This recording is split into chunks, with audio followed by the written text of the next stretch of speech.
So, I'm going to do another League of Lantern to follow up the previous one.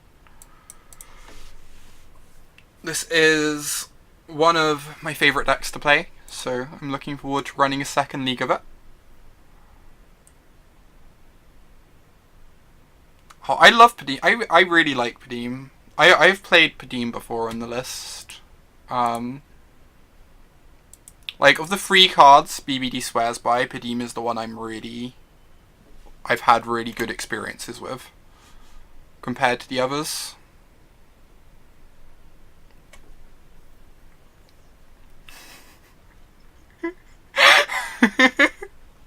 So many baubles. Is our opponent expecting 3 Mishra's baubles? Is the question. This hand could be literally anything. Alright, let's Thoughtseize them, see what's going on over there. Oh my god, Merfolk, we get the buy? I'm so excited. I'm not sure it really matters what we do here. I think this game is over as long as we find another mana source. Yes, I'm just going to take the cantrip because they could have like main deck spell piercers and I don't want them drawing into them. I guess that's like reasonable. Yeah, the Tezzes are sweet. I kind of miss the second Tez. It gives you a lot more game against Tron. The Tezzes are really sweet against Tron, for sure. Like, if I was to cut the Ether Grid, it would probably be to bring the second Tez back into the sideboard. Yeah, Silvergilt is the best card in Merfolk. You are quite correct about that one. Glimmervoid. I would love to draw a Glimmervoid. How nice of you to ask.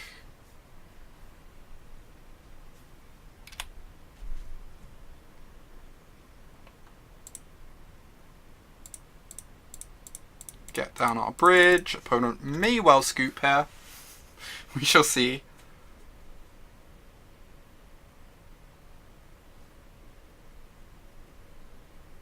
Yep.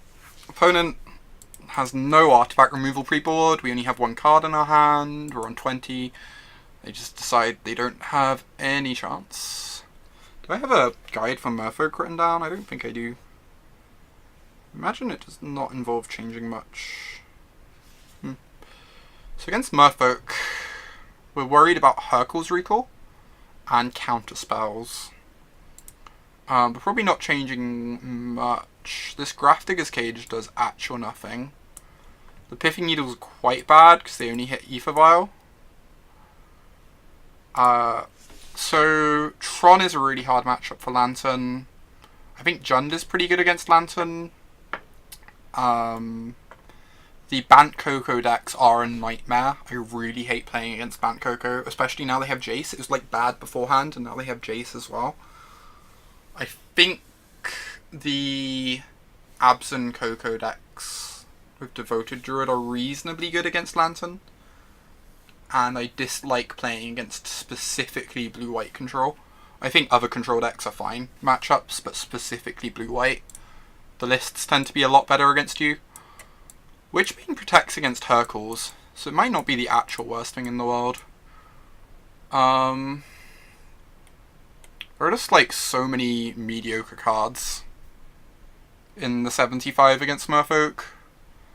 Yeah, 8-Rack's pretty good as well, for sure, against Lantern. I dislike playing against 8-Rack, I would agree with that. I think I'll keep in the Pithing Needles for Ether Vial, just like stop their really fast starts. And I guess that means I'd probably just bring in like a Grudge or a Klasm. A Decay or a Klasm. Decay is not the best against them. But it's like fine. Yeah, this seems okay to me. I think Klasm's pretty awkward because their creatures can get out of range fairly easily. Tron is a miserable matchup. You're definitely correct about that one. I strongly dislike playing against Tron with this deck. I actually have like a decent record against it lifetime, but I know that's just been me like running hot in the matchup, and that is actually just like awful. Yeah, for sure. And they have so many like cantrips as well. The chromatic spheres play really well against you because they break through the lantern lock. Just like everything about the matchup's so rough. The fact you can't mill World Breaker, you have to have like a Pixis for World Breaker. Sanctum of Ugin's really awkward as well because like all these cards that should be dead in the late game, like Expedition Map and Sylvan Scrying, are actually still live because they can just go get a Sanctum. I'm going to be mulliganing this hand, by the way. It kind of doesn't do anything.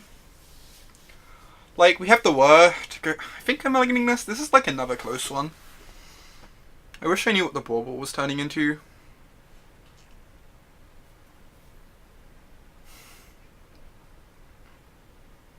Like, the fact we have a Whir in hand that guarantees at least one bridge. It might not be until turn 4, because we don't have many early artifacts, but... This is a close one. The Inventor's Fair is kind of just like a dead card in this hand. It's like basically a multi-6. It's a pretty bad multi-6.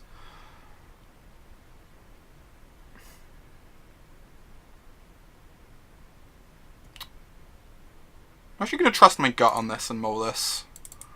I'm not sure if that's correct or not, but I'm going to go with my gut instinct.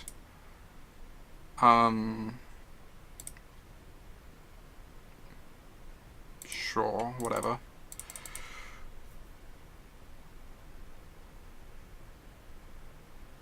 Ooh, Curse Catcher. Catching some curses. Glimmer Void is really awkward against Turkle's Recall, obviously.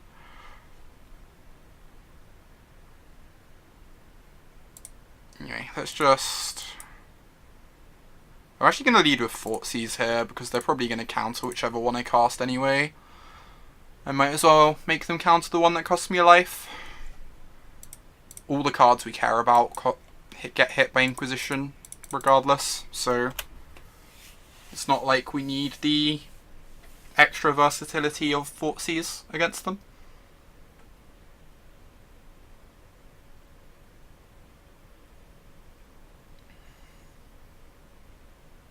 Harbinger, sure.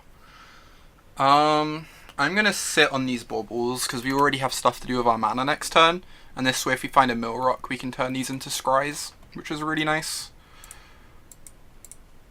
Right, let's lead on Inquisition, find out what we're facing. Negate, Spreading Seas, Master of Waves. So if I take the Spreading Seas, next turn I can Inquisition the Negate. That seems reasonable to me.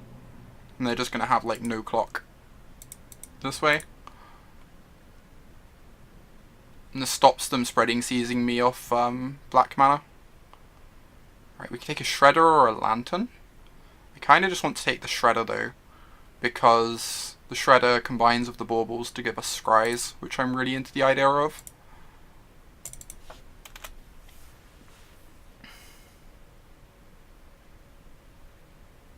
And again, we have enough to do with our mana next turn.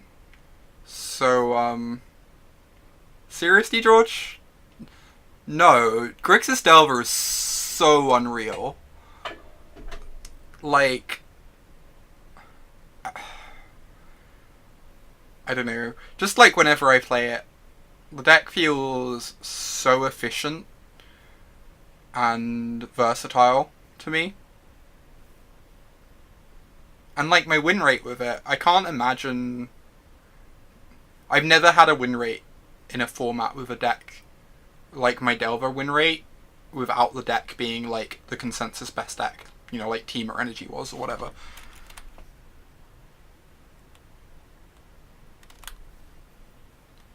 Yeah, I disagree with calling Grixis Delver overrated, but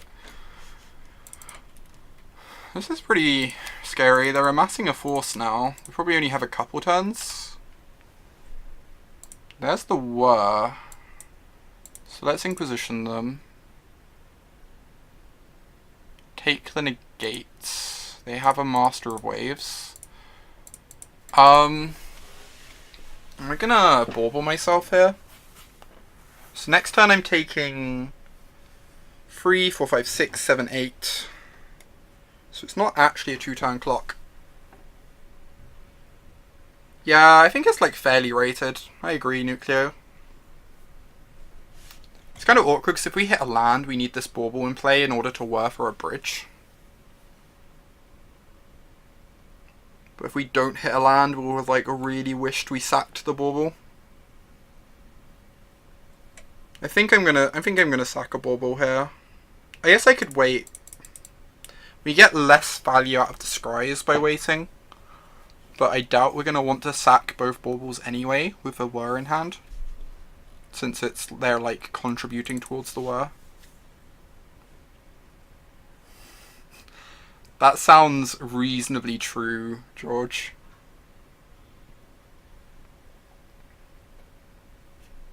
Yeah, agreed apology. The Grixis Delver's like a really good deck for outplaying people with. Especially with Gitaxian Probe, the information gives you so much play against what they're doing. So they can play Master of Waves and then kill us next turn. I think that's how this works. So we're going to go to 12, and then they're going to have very lethal. So we need to hit a bridge next turn. Maybe we're just meant to hope to draw the land.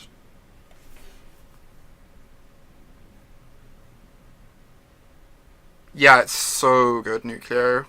You just have so much control.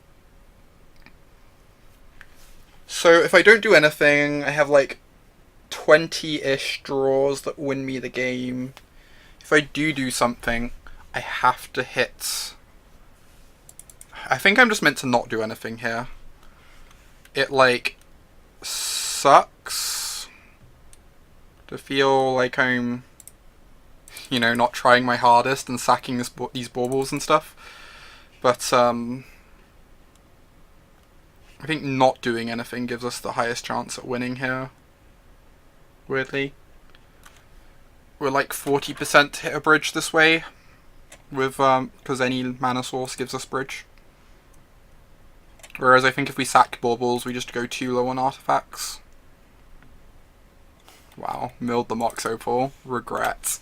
I regret activating my Shredder.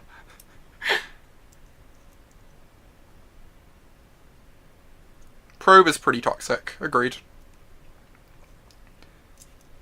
Like, at the moment, Probe is the only card in Legacy I would actually consider banning.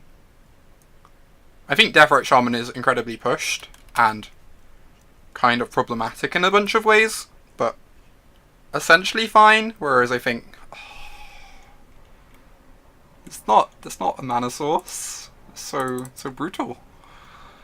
Can we hit Abrupt Decay to not die? Is the question. So it would be 2, 4, 5, 6, 7, 8, 9, 10, 11, 12. No. We cannot hit Abrupt Decay to not die. Alternatively, it would be 10, 13 if we Abrupt Decayed this. So we're just super dead. How did we lose that game? I guess we had a bunch of cards stored up we didn't cash in, but I felt like we had enough time to use them meaningfully, and like we kind of wanted to hold on to them for whirs, and I don't know. Ended up going a bit awkwardly, of course. I might actually bring in this Chasm. Thanks, Nucleo. Hopefully see you around again. Have fun at yoga.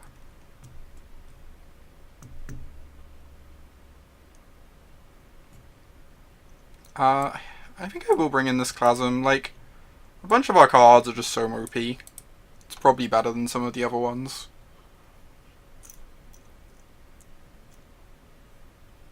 Maybe we're just not meant to have this Witchbane either. Like, I get that it turns off Hercules, but I think being vulnerable to Hercules is fine. They probably have, like, Echoing Truths and stuff. Just having a bunch of removal seems okay. For, like, slowing down some of their faster starts. Right, this hand has a bridge, so it is great. Yeah, Brainstorm will never be banned. They can't ban Brainstorm. I think it would just kill Legacy. I think lots of committed Legacy players would just like completely lose interest, honestly. Or would start playing like unsanctioned old style Legacy with Brainstorms or whatever. We ended up beating Cheerios. It was sweet. We just they kind of whiffed game one. I kind of just want the extra land for this bridge, honestly. We could Needle Ether Vial. It's like fine. We could end up needling Ether Vial and the Needle gets us really close to the Mopal. But I think I'm just going to guarantee we can get this bridge down on time. And then game 2, we got to double Inquisition on our first turn to take both their 2-drops. And they just never really drew out of it whilst we set up the lock. So we're punished because they do have the Ether Vial, but that is fine. That is entirely fine.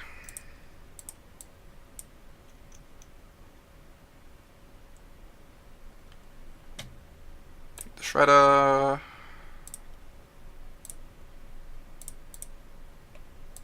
I don't know, maybe we were meant to take the Pithing Needle. Maybe that was like kind of loose. Not taking that because we have the Stirrings to find us another 1-drop for the Mopal. It's not like we need to jam bridge on turn 3 anyway.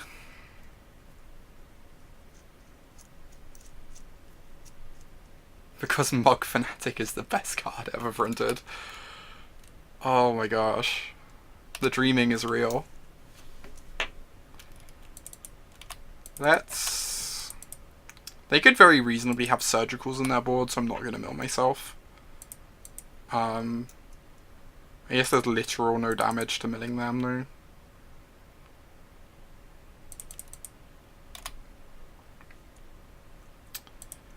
Cool. So we get to cast Spell Bomb into Bridge. Means if they have a Lord, they don't get to attack with Adept, and it means we're getting our bridge in underneath Counter Magic, which is really nice.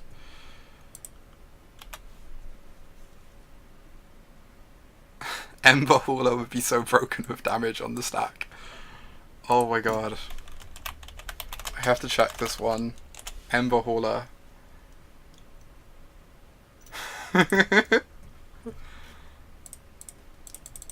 The new Legacy meta, Deathrite Shaman, Brainstorm, and Ember Hauler. That's how things are now. It's just where we're at.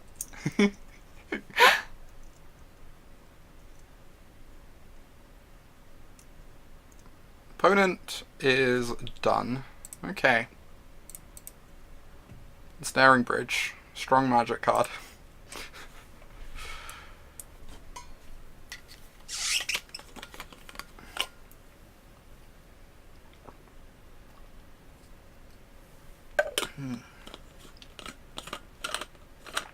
I don't know, I think it's close whether we're meant to take Pithing Needle or not.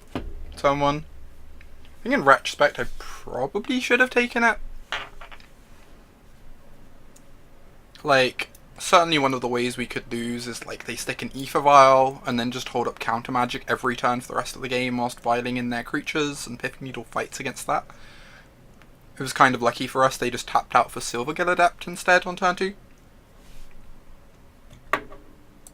Vial is slow, but Vial means they get to hold up Counter Magic. So, like, you can end up in these situations where they have 2 counter spells in hand and they just get to hold up the mana for the rest of the game. So, I think Vial's, like, kind of annoying for that reason.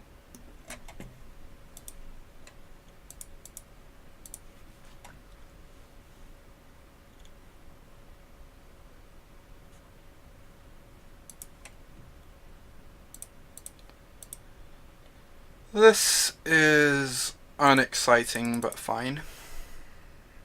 got some like interaction. And oh, I don't love this hand against the Street Wraith deck. I'll say that much.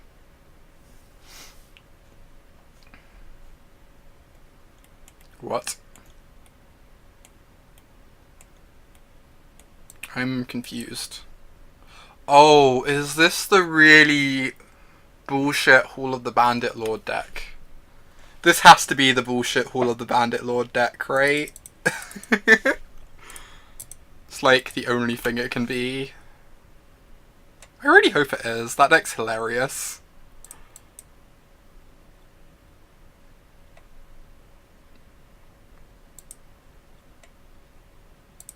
Just get out my lantern. Maybe it isn't. Maybe they're just like Abzan Traverse. Or just like... Huh. This is interesting. I'm excited. I'm excited. So they have Swamp, Fatal Push in hand. That's true, Crazy Eddie. Like, they don't have that much counter magic. It's more that, like, one of the only ways we lose is if they have... If they somehow draw, like, 2 or 3 pieces of, like, their 4 sideboard counter spells. But it's true that they don't have much. I definitely agree with you there. Let's just Stirrings. Try and find a Millrock.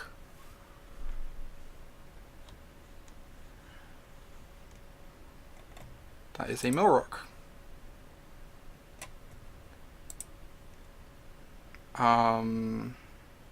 Yep.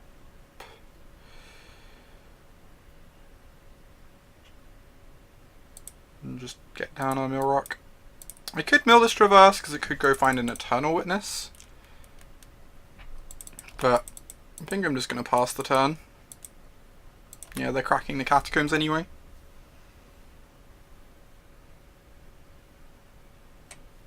Wow, so they're going to Abrupt Decay us. Luckily we've got this Academy Ruins, which is going to slog through some Abrupt Decays quite well. Pretty okay with them drawing Verdant Catacombs. And like, I'm vaguely interested in drawing the Bauble because it's so nice with Ruins, so... inclines me not to mill too aggressively. So you know they have Catacombs Push. Is this a Liliana? This is not a Liliana.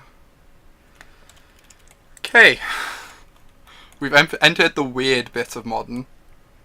Bauble's good with Ruins because if ever you have something on your deck you don't want to draw, you can put Bauble back on top and draw Bauble instead. It's also good with Ruins because if you have something in your deck you do want to draw and you have a Pixis in play, you can just put the Bauble back on top and exile it to the Pixis in order to hit your opponent's stuff. So it's also good at grabbing this Codex Shredder. I never realised you were such an Ajani fan, George.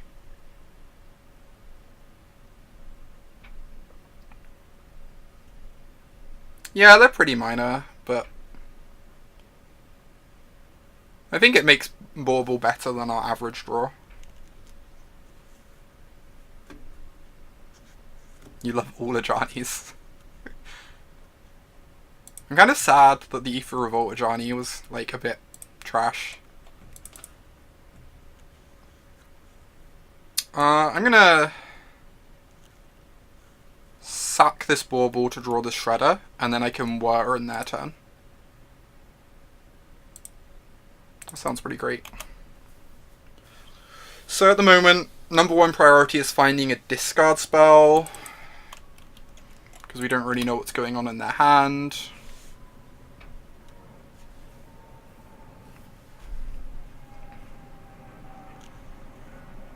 I am just going to tutor for a bridge off this Whir though, because we've got Academy Ruins, just like, even if they decay the bridge, we can just recur it, so we're pretty happy just to get the bridge in play, regardless. What? Hey, opponent. Death Shadow and Ajani Ultimate are not a combo. just so you're aware. These are not a combo. I guess the flying double strike is a combo, but not everything can be a combo, right?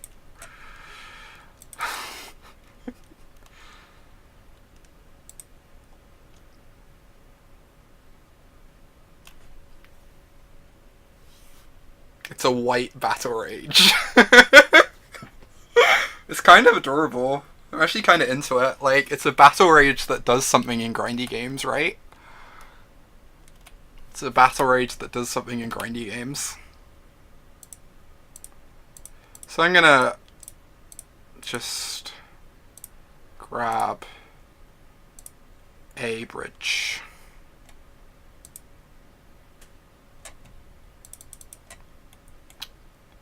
Could mill that. I guess it's like fine. The fact I'm inclined to hold up Abrupt Decay means I don't want to recur Bauble this turn. I really want to find a discard spell as the thing. I guess I really want to find a discard spell. I'm gonna mill this. Like, it lets them get a good draw, potentially, instead of the Ajani, but the upside of finding a discard spell this turn would be so absurd. That's also pretty good. Can just, like, kill both the shadows now.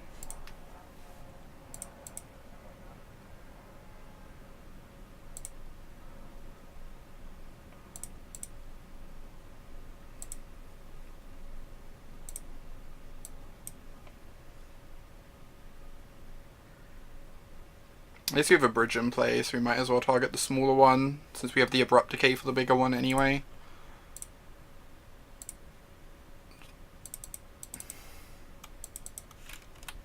I don't mind them drawing the Bauble. It's really not that annoying to play around. Ranger of Eos. Sure. So all we need to do at the moment is find a discard spell in case they have an Abrupt Decay in hand. But if they have an Abrupt Decay, they're probably playing it now, I guess. Guess they'd probably just play it now. And then we'd get to recur bridge. I guess they don't want to play it now because we'd get to recur bridge and they really don't want us. And like the recursion would cut them off. Alright, this is scary. The recursion would cut them off of future attacks. So they only get the one combat step basically. So they have to make the one combat step actually count. They got a Street Wraith. Scary.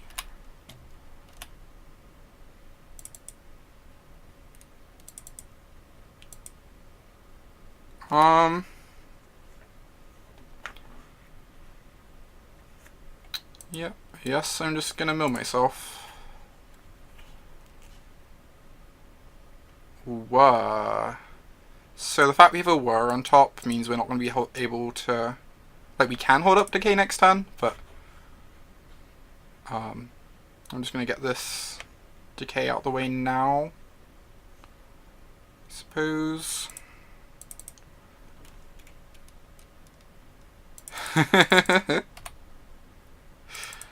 I am quite lucky with this deck. You are not wrong.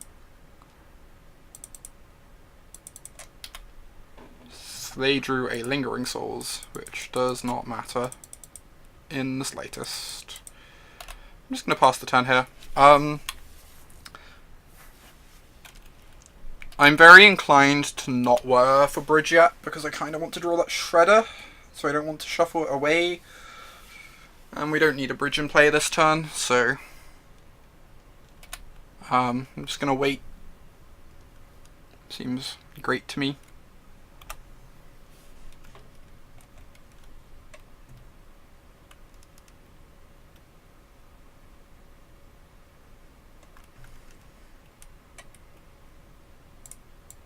That is an Inquisition. Kind of wish I could draw that this turn. Yes, I might as well just whir now. Like, they're only going to force me to do it when they enter combat anyway. So whatever. We know we're getting a second bridge. We're just, like, crossing our fingers they don't have Maelstrom Pulse.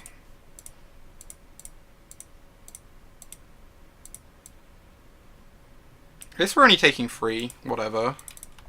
I don't even care. This way we get to Inquisition them before the final bridge. Just makes, like, way more sense.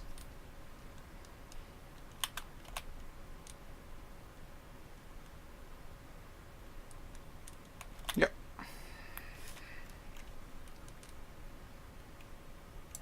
Sure. You know they have a Street Wraith in hand, so we have to be prepared to fight over any destruction they have on the top of their deck. But other than that, it's looking pretty great for us. Right.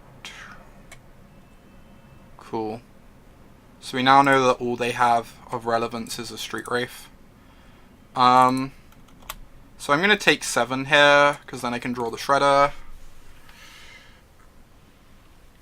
And then we're just going to, like, find the 4th Shredder and start aggressively milling my opponent. That sounds excellent. The game's just, like, completely locked now, as long as we're wary of the Street Wraith.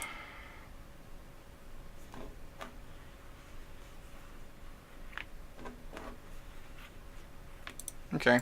They force action on our part, which is fine.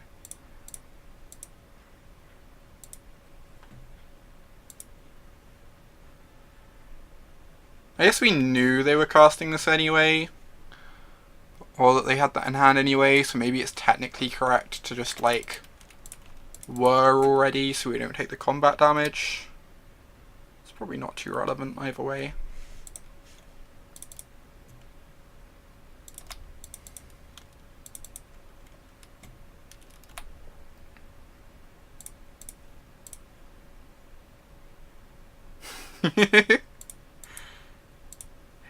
Hey Alex. Come back and I'm still lanterning. I mean, this is the second league, to be fair. I don't think it does come down to the Eddie. I think they're just dead now. Like, I don't think it matters how much stuff they have in their deck. They can't get out of this as long as we're careful. Like, at the moment, they need 10 things in a row. And they don't have that many in their deck. How's things? Things with this stream are going pretty well. We went 4-1 in the first league, and we're 1-0 in this league. Which is, like, pretty great. Things life-wise are pretty good too. I'm, like, really happy in my new flat. And, uni work and everything is going well. Cannot complain.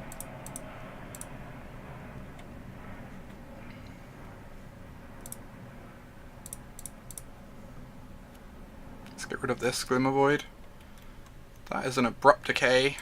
I'm actually going to wait until my turn before milling that, because I don't really want to, like, force a fight when we only have 2 Milrooks up, because if they have another Decay underneath it there, we could potentially lose that fight. Just makes more sense to wait a moment.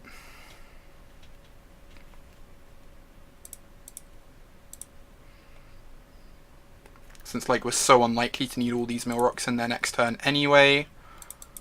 They can never fetch land. That's fine.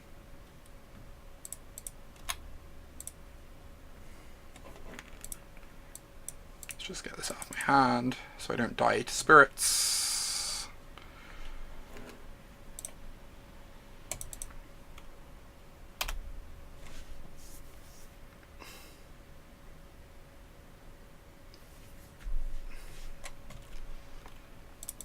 That is pretty sweet. I'm kind of curious to see how it changes post-board. I can imagine this list being good in the Shadow Mirror, right? Having access to the Lingering Souls and the Range Reverses to just give you, like, a more long game.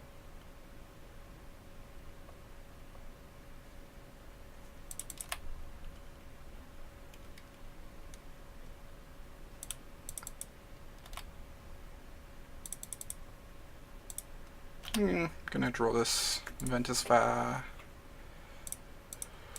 Trust almost certainly doesn't matter, but might as well mill it, I guess. On the off chance they messed up and didn't grab an Eternal Witness earlier or something. Who knows?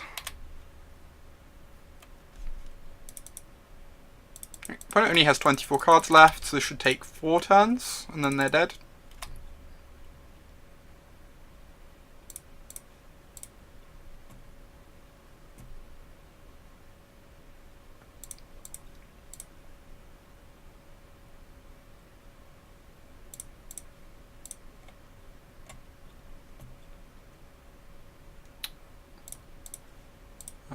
I might just whir for a backup bridge in case I mess this up and somehow let them draw an Ancient Grudge.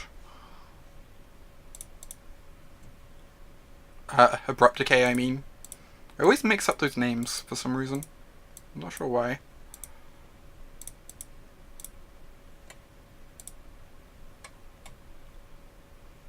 Right. Another bridge. Activate this Pixis. I like that they're letting me see their deck list. I mean, we've kind of figured out most of it already by this point anyway, but still very courteous of them to let us know how many Abrupt Decays they have in their main deck. They certainly did not have to do that for us.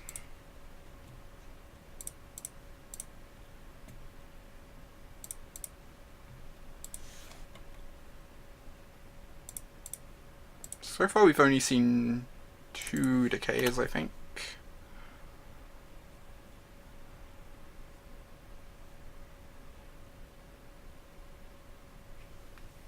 Yep, opponent's done. Understandably.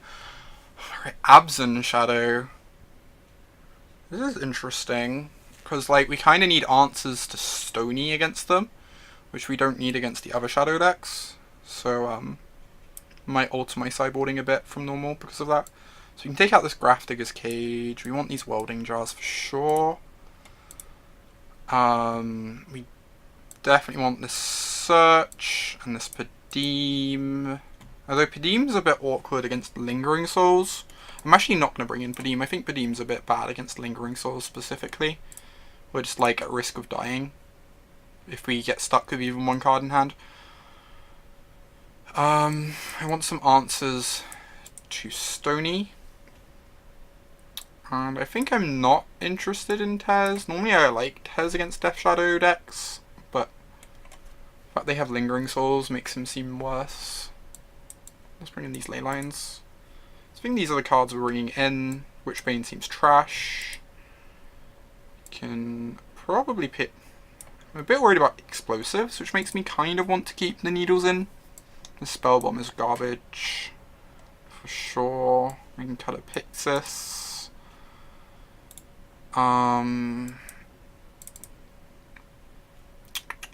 Need to cut 3 more cards. I'm inclined to trim on this stuff, and I just really dislike going below 2 needles because Explosives is so scary, and like it's possible they have like Lilianas in their board and stuff anyway. What else would we cut though? It's a good question. I cut Lanterns versus Grixis Shadow, because Grixis Shadow has like Fort Scouters and stuff like that. That gives them like a lot more control. I think Lanterns are like fine against the other Shadow variants though. Also against Grixis Shadow you can legitimately win the game by just like dumping a bunch of bridges and welding jars in play. Whereas I don't think that necessarily works against Abzan, because they'll have like Maelstrom Pulse and Explosives and Stony, and these cards you just can't let them draw. So I think the Lanterns are more important here than they would be against Grixis. I need to cut one more card. Oh, screw it. I'll cut a Millrock. Might be wrong. But Not sure what I meant to cut, so I don't really want to take away answers to Stony. This hand is delightful, although the second Pithing Needle is certainly not what I asked for. Right, Leyline. Go.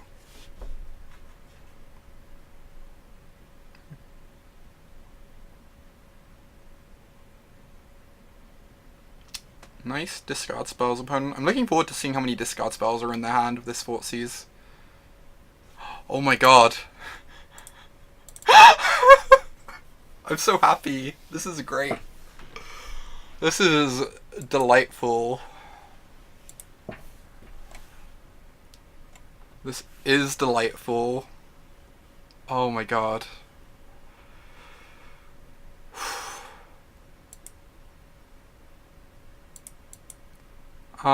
Yes, I just Thoughtseize them here. Take their Tarmogoyf, leave them with no pressure. I could take the Traverse. Traverse could go get Rexage, potentially. We have like a bit of time to find an answer to the Goyf. I guess if I'm taking Traverse, I can Pithing Needle the Heath first, which shuts off them getting a land into the graveyard for the Goyf. That's not the worst. I'm willing to believe this is spewing a Pithing Needle, but whatever.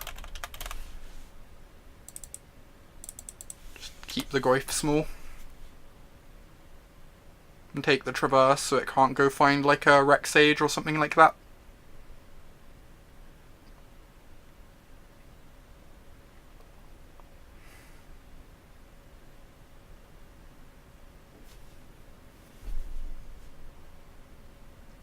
Hello, Goyf. Alright.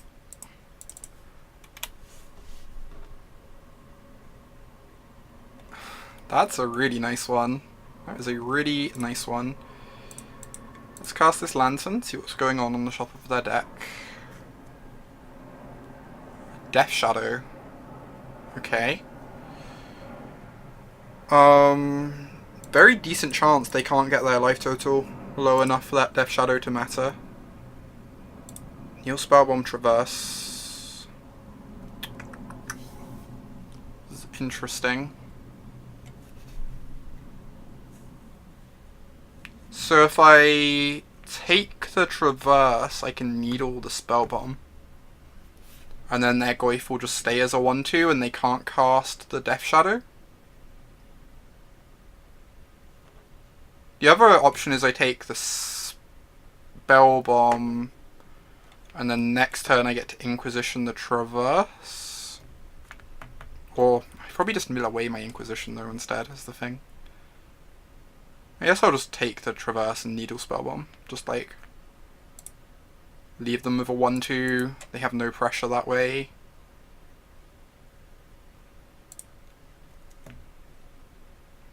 Yeah, they'd have to target... Oh, so they'd have to target... No, it still leaves them with a Goyf as a... It still leaves them with a 2-3. Because I'd have the Thoughtseize in my yard, right? Or would it... Would the Spellbomb exile itself? It would exile itself, right? Okay, I'm stupid. This just doesn't matter. Oh well. What's done is done. No, you're right, George. The Spellbomb would just get rid of itself. So there's no need to do that. I think we're so far ahead it probably doesn't matter much anyway, but...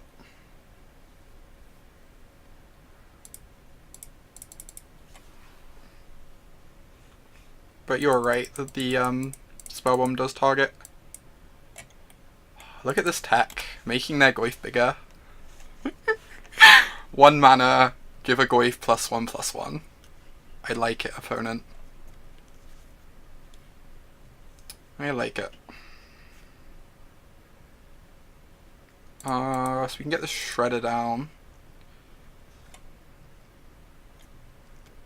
And they're going to draw this Traverse, and that's fine.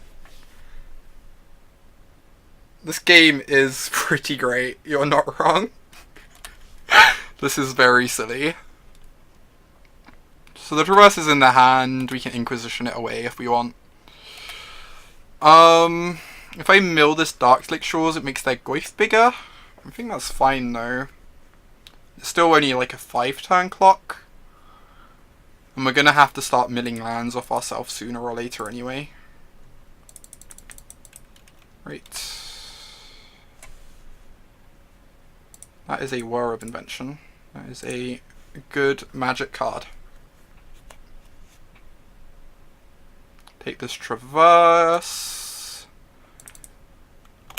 They can seize the Spell Bomb out of their hand in order to make their Goyf a 4/5, but then we go find a bridge and the game ends.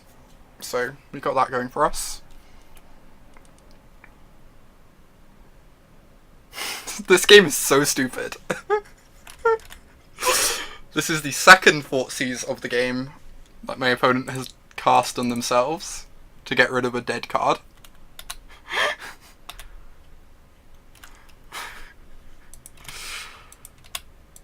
Oh my word. Right. Keep milling Traverses. Marshmats is actually kind of annoying. Anyway, let's just go find a bridge.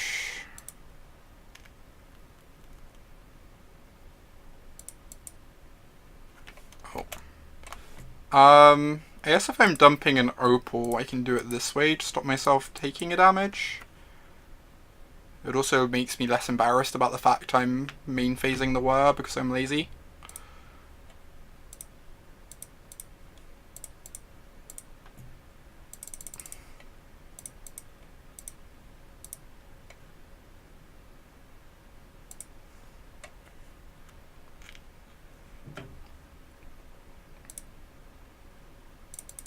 Here comes my bridge.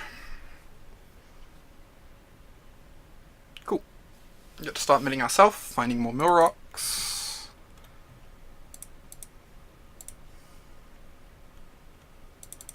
Or a backup bridge, so decay isn't too scary.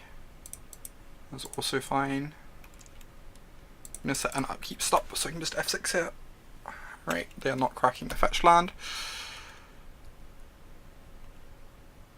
Pretty sure there are no 1-mana disenchants for them to find with Ranger of Eos, so I'm just going to let them draw that.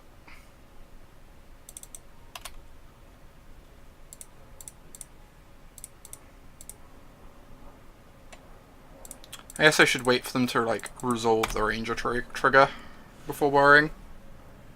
The snake, oh my god. No, it's a caterpillar, George. Okay, if they go and find the caterpillar, I will find Pithing Needle. Yeah, Caustic Caterpillar. I've actually had someone board that in against me once. It was hilarious. I don't know why. At the GP Madrid in December, my Titan Shift opponent had Caustic Caterpillar in his sideboard. I actually had to read it.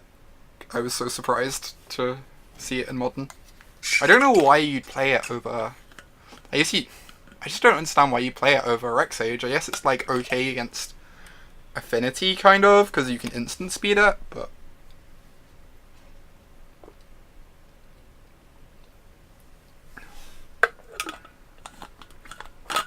I guess it's not like the body is that on Rexage is that relevant in Titan Shift though.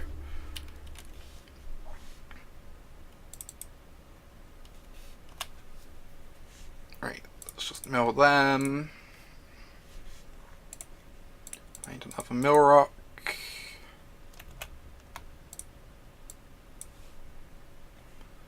The water bottles are Nicol Bolas and Jace. I have 2 of them here. Nicol Bolas is obviously the cool one.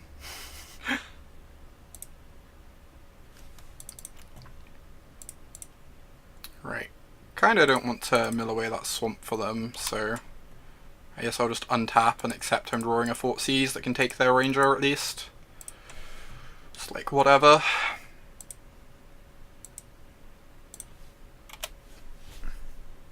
Chandra is the cool one, but I didn't get to a Pro Tour when they were doing the Chandra ones.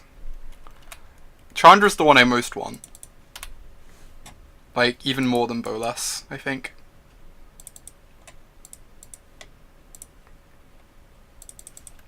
That is an Ajani.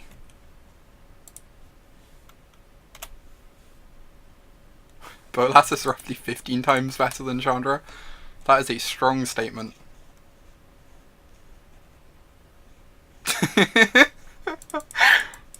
Understood, Charlotte. Understood.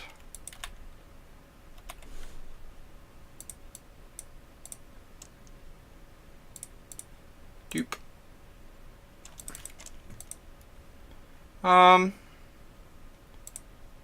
Yes, I can just let them have another fetched land. Thinking like there might almost be value in upkeep Pixising to like cut them off a fetched land and give us another draw, but it doesn't really matter.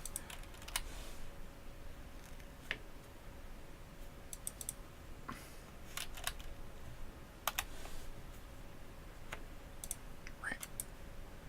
Once we find another Millrock, I'll probably just start aggressively attacking their deck.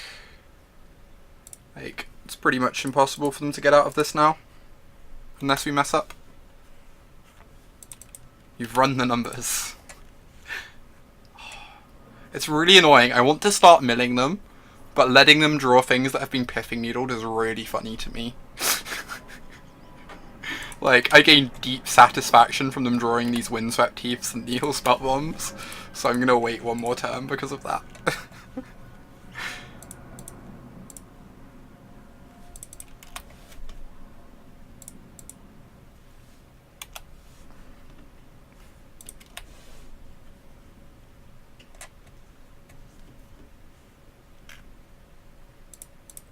Right, mill your Ancient Grudge.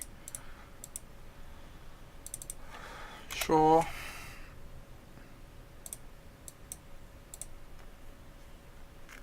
Ancient Stirrings, find another Shredder.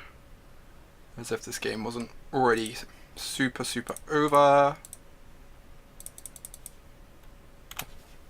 The number of matches we've been 2-0ing today is kind of unreal as well. It feels like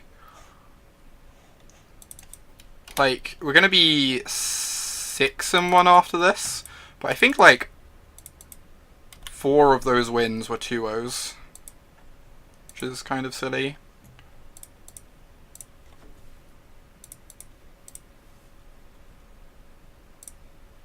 I really want them to draw that Windswept Heath because it amuses me. Perhaps, George, perhaps. I could see that being the case. It's really weird they just haven't used these Marsh Flats. Did I, like, Pithing Needle Marsh Flats without noticing or something?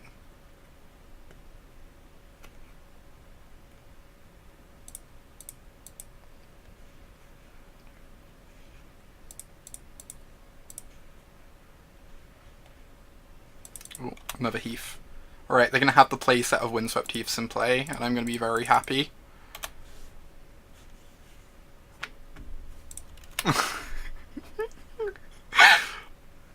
Awesome. Alright, now that they have all 4 Windswept Heaths, I'll just kill them. That was all I actually wanted.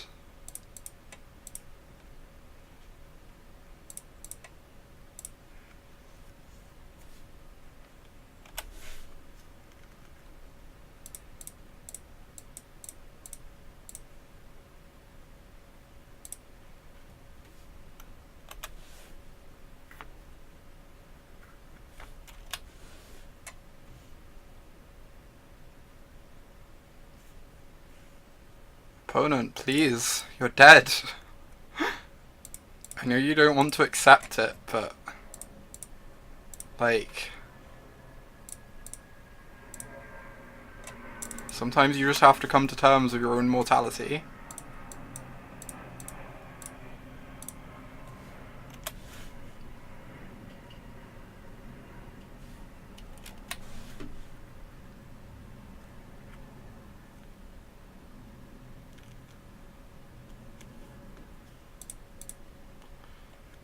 Sorry if these final few turns are not the absolute greatest viewing experience. For what it's worth, they only have like 3 turns left, I think. Which, you know, is kind of great.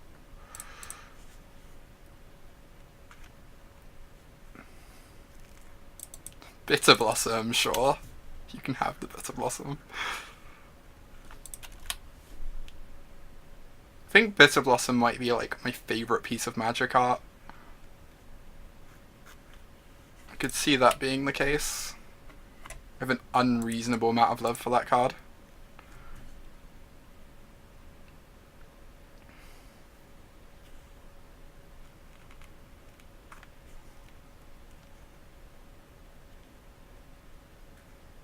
Kind of sad. Our first 3 matches, our opponent... Oh my god. Opponent just said achievement unlocked. We've got 8 9s. They have successfully made an 8-9 Goyf. They've got 8 card types in their yard.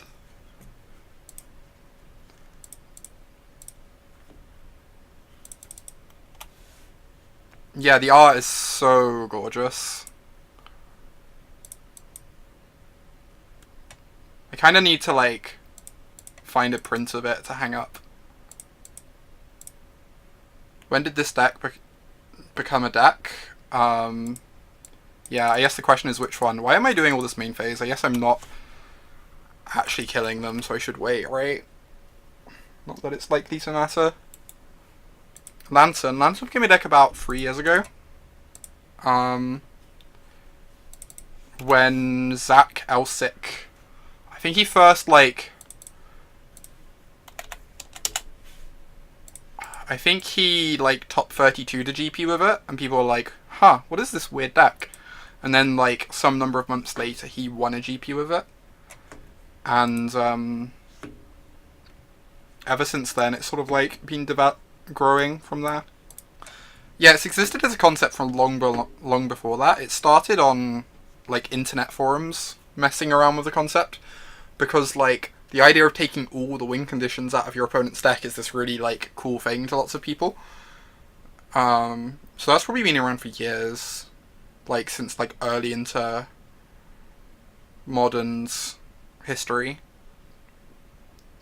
Just, like, people on forums wanting to make decks where you can, like, stop your opponent from being able to win the game. Because that's something that really appeals to, like, Timmies and Tammies. And, it's kind of just developed from there. Yeah, I don't know if... That sounds possible, Eddie. The thing is, the early versions of Lantern that it developed from don't really look anything that much like the current versions, from what I remember. Or even, you know, not even that much like the version that Zach Elsick won the GP with. Yeah, exactly. It was like a really long development process, which makes a lot of sense. The deck is very, very strange.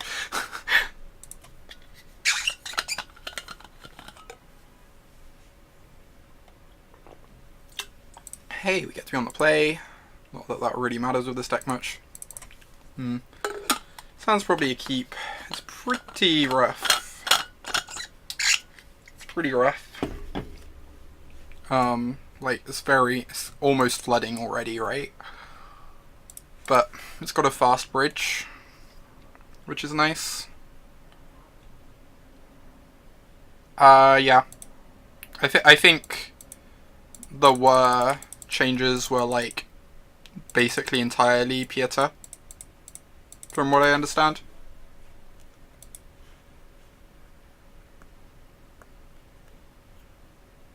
Like, it's possible some people, like, came up with it on a forum before then, but, like, Pieta was the first one to actually, like, gain it recognition, at least.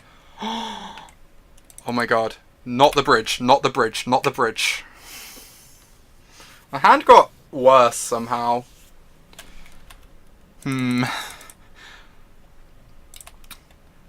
Luckily this is a good matchup, otherwise I'd be a bit sad at the moment. I'm not going to mill myself because I have Grafdigger's Cage in the deck that I might want to whir for later in the game. We do get a bridge down next turn, so as long as we don't draw, like, running lands, we're in an okay position, I think, because our life total is going to be really high. So they're not going to be able to bolt us out too much.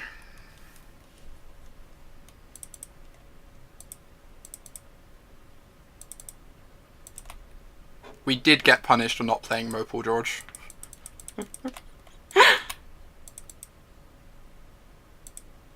Oh, that's a good question. Actually, I think it's more beneficial to buff the bridge. I think getting down a bridge swings your win percentage in this matchup by so much.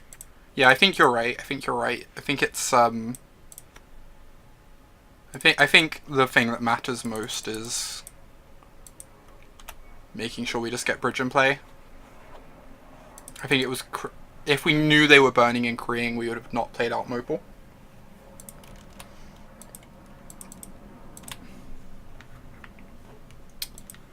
Probably cannot actually lose this game anymore, especially with the Inventor Sphere like buffering our life total.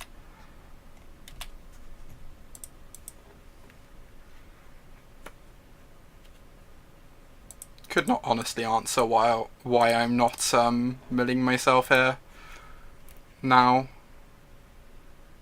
because like I've even got a shredder to rebuy a cage. I guess I'm not looking for anything, right? I'm not actually looking for anything, so there's no need to mill myself. Nice hand, opponent. Yes, I take the hollow one, since it cycles. None of the other cards do anything. Shrug.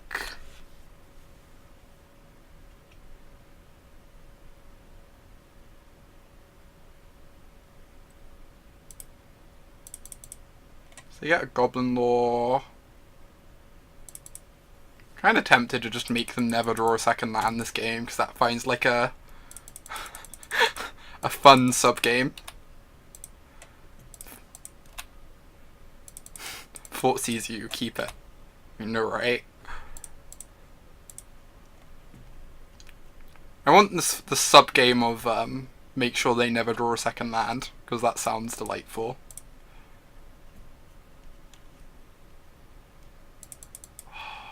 I can draw them a second land. So unfair. So lucky.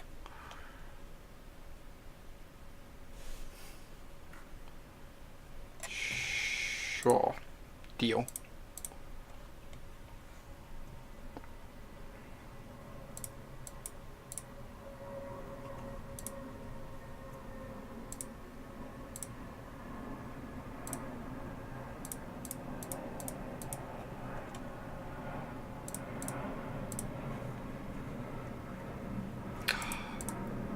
No second land. No! No!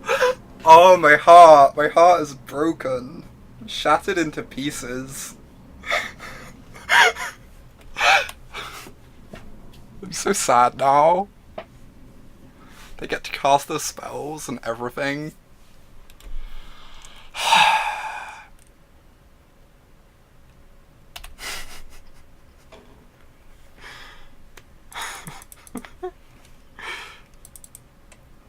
Alright. Moving swiftly on.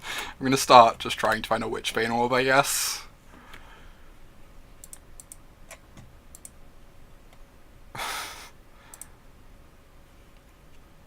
Like, none of what they do really matters.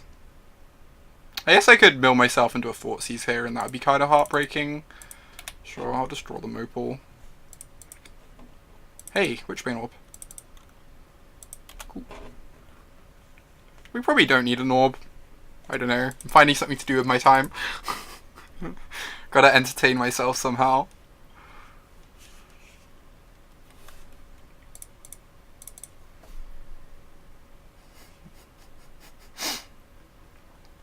This turn I'm probably just gonna start milling them, because I imagine they have no way out of this.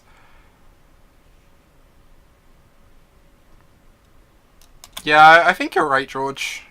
I think you're right that the fair outraces their potential burn, but...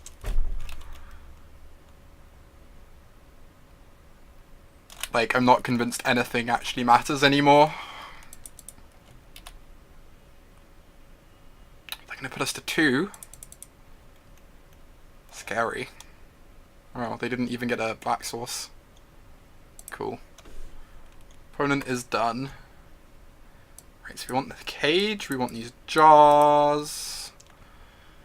What else did we bring in earlier when we played this matchup? I think we brought... No, we didn't bring in Padim, did we? I don't think we did. We brought in Nature's Claim. Yep. We take out the Decay, the Witchbane, take out a Pithing Needle. We need to take out one more card. Which is probably going to be a Millrock, I guess. Just like take out a Shredder. I'm kind of off that idea. I'm probably just going to take out a land, honestly. Don't really need the Academy Ruins. Like we've been driving our curve lower. This hand is very good.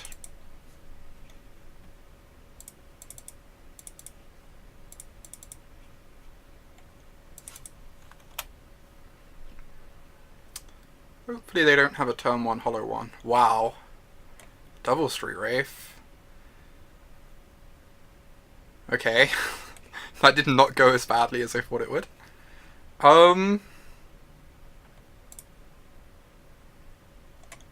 Yes. This is interesting. So if they have a fetch land, they have 2, 3, 4, 5 mana. I guess I'm just going to Inquisition and save the Thoughtseize for next turn for a Delphrat, and that's probably safe. Wow. Exciting hand.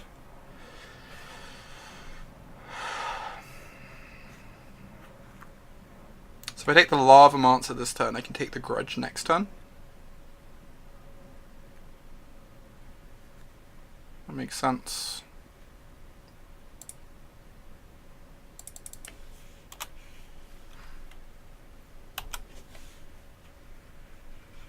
New. Rude.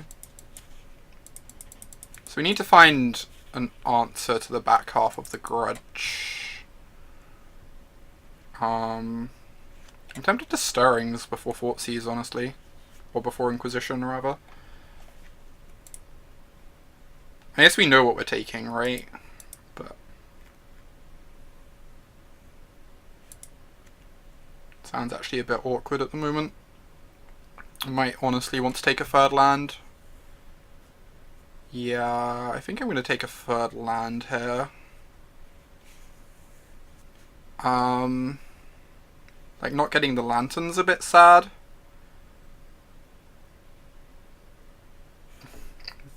But Inventor's Fair can find a Lantern eventually anyway.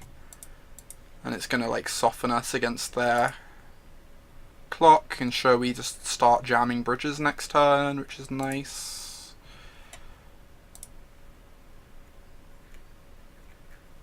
It's kind of sad taking this Grudge before we draw a Cage.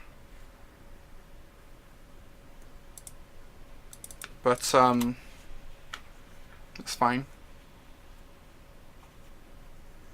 Yes, we can't cast Shredder this turn anyway, so we're not casting anything into the Grudge till next turn. Next turn we can cast a Bridge and they'll Grudge it, and that's fine.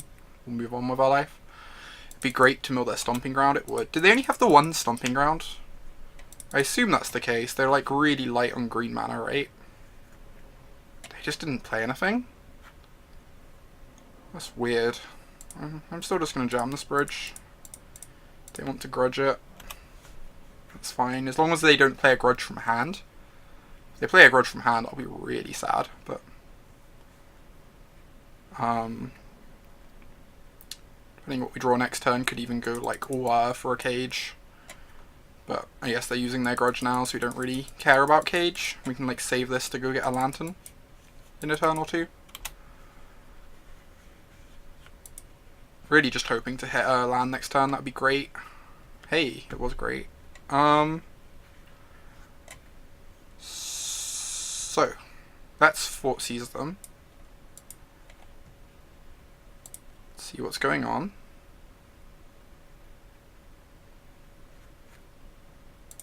What? Fine. Sure, opponent, you do you. Right. So, obviously, the scary thing here is if they top deck a Cage and then Grudge in the next turn or two, we lose our Bridge and our Glimmer Void. If we can fade for a turn, yeah, that's great. That is great for us. So next turn we can get Shredder and Lantern in play. And then we just have to find an answer to Grudge. We need to like find a cage to answer Grudges and Lootings, and then the game should be pretty locked up. Cool. So let's whir for a Lantern. I guess we have the Inventor's Sphere, so like worst case scenario, we can use that to find answers to Grudges. We do have Welding Jars in the deck, as my deck has graciously shown. I'm going to mill this Goblin Lore. It digs them so deep. Street Wraith's annoying. Yep. So obviously they get to cycle the Street Wraith, dig a little deeper to try and find cantrips or Grudges or what have you. They might just hold on to it with us only having one Mill Rock, but I think that's reasonably aggressive of them. Drawing the Welding Jar is just like so good for us. Do I mill their Hollow One? It does cycle at some point. Yes, it does also cost 2 mana to cycle though.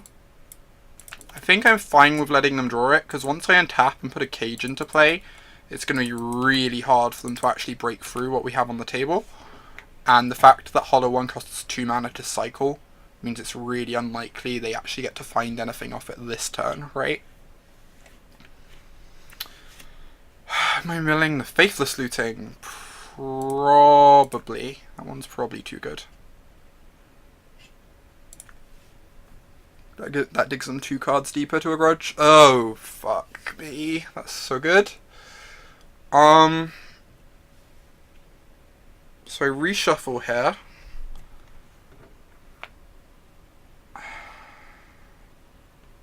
Yep. I just have to reshuffle. Oh no, then they cycle their Hollow One and they get the Grudge anyway, but they can't cast it this turn. Right. This game got way more interesting all of a sudden. Huh, they didn't cycle their Hollow One.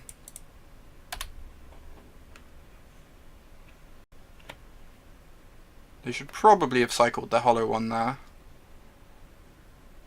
I suspect. End of their turn, I'm going to go get a cage. Because once the cage is in play, the Welding Jar means one Ancient Grudge doesn't kill us anymore. And then we just like sit here for a while until we draw a Lantern.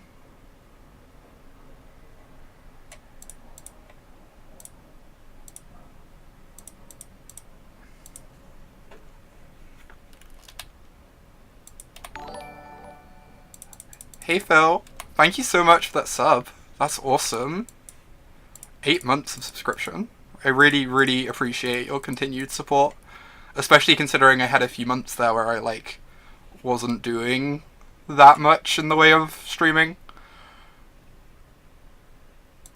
Thank you so much. More mountains. I might actually Welding Jar means the game's probably locked up now, because we're gonna have so much defense to protect this bridge.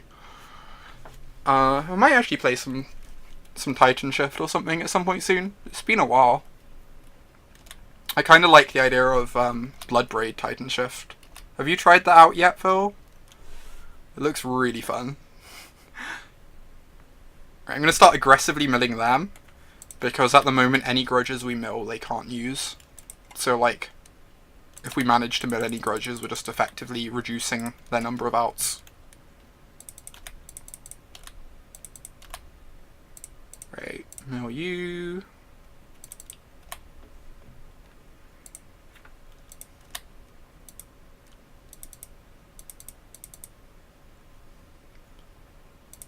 Mill does seem a lot better with the fields, for sure. Ooh, they kept in lightning bolts.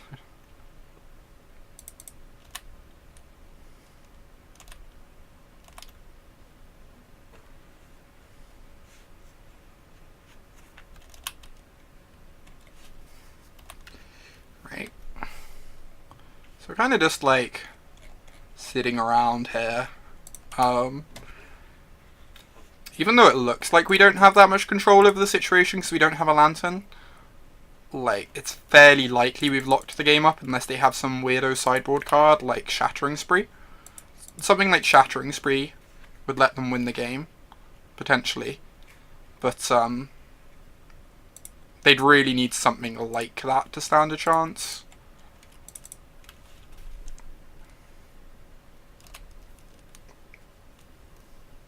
Especially, like, they've been through 2 bolts now, so even a burn plan isn't that realistic from this position. Instead of milling them this turn, I'm gonna just bauble myself and see if I want to mill myself.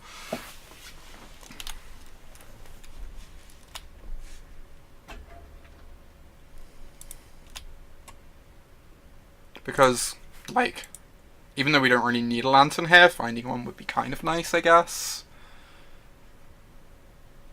Let's mill the Darkslick Shores. Maybe this is bad, because now we can draw running lands and lose the game from that. To, like, these 1/2s. That was actually really bad for that reason, huh? Well... yeah... hope I didn't just throw this game. I, like, recognized right after I did it that it was bad. Which means I probably should not have done it in the first place. Yep, agreed, Crazy Eddie. It was really stupid of me. No, that was a very, very bad play. I agree.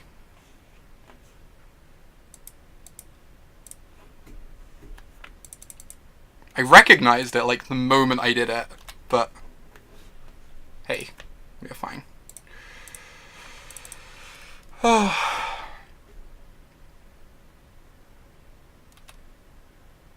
Right. Oh, I can get a lantern back this turn, huh? And replay it. I should probably do that thing.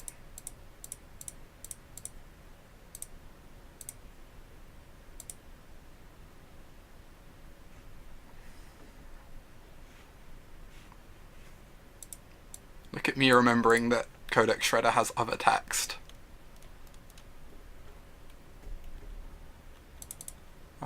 I guess I should get rid of that Goblin Lore,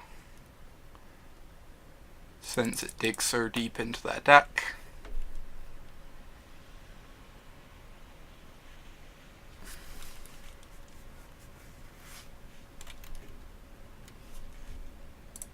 Exciting.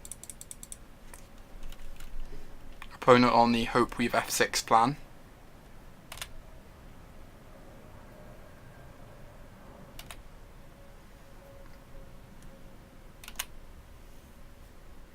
It's probably their best out, to be honest. Hope we F6 and die to it. Ooh. Excitement commences. So they draw Flamewake Phoenix, Blood Crypt, and Burning Inquiry, and discard a Burning Inquiry. So the hand is currently Blood Crypt, Flamewake Phoenix, right? Oh no, they discarded a Phoenix.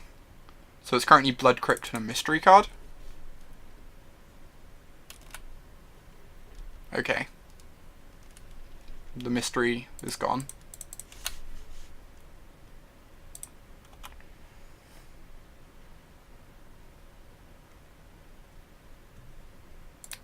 Let's get our Spellbomb and play. Another Milrook is perfect, so we're just going to cycle the Spellbomb so we can draw it.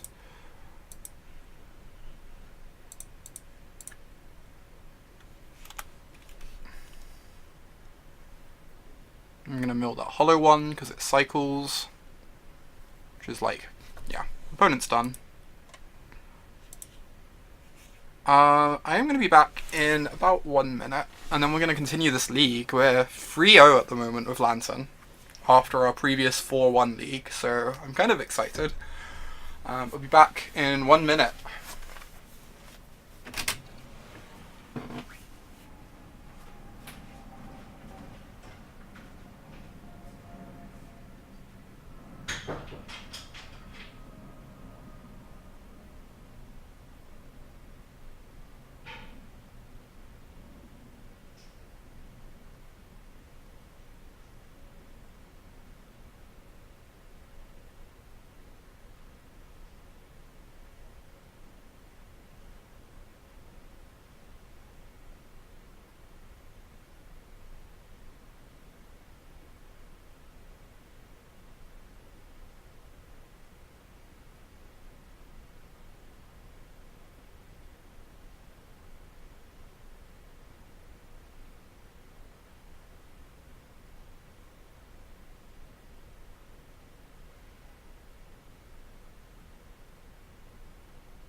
Cool.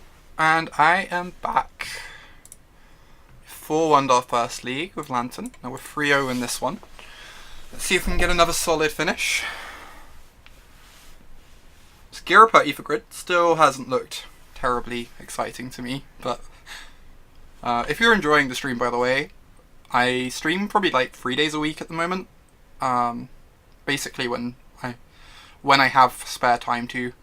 I don't really have a schedule worked out yet, but the best way to find out when I'm live is to follow me on here or follow me on Twitter, where my username is the same as here. Also, I've started uploading all my content that I stream to YouTube. So I need to add a link to that on my Twitch profile.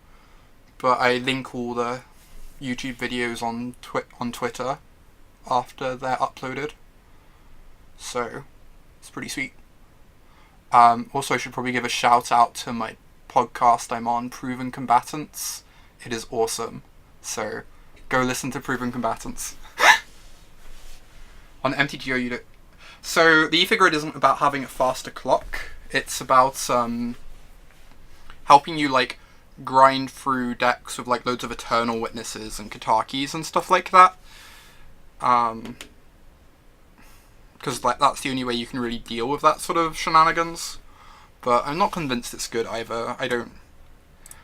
I have not been interested in boarding in the Ethergrid very much this league, so yeah, we're 3-0 at the moment, so that is hype. 7-1 on the day, 3-0 in this league.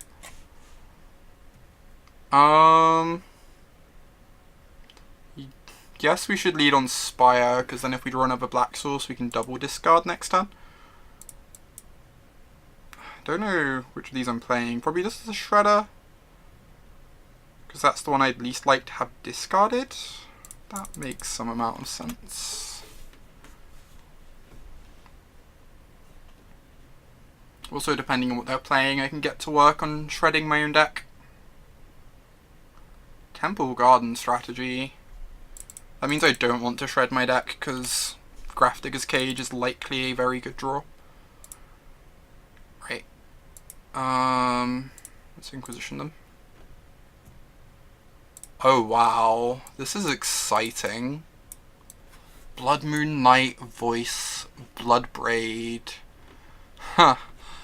Okay. I like it. Let's take the Blood Moon, I guess. And then the Thoughtseize probably taking the Belf. Yeah, that makes sense. Blood Moon seems kind of awkward in their deck, honestly, but... yeah, let's Stirrings. Well, kind of happy I Stirrings there, because we weren't hitting a land for a little while, and now I can grab the Lantern for next turn. My hand is, like, decent. Feeling okay about where we're at the moment in this game. I'm going to cast a Voice, which we're not too worried about.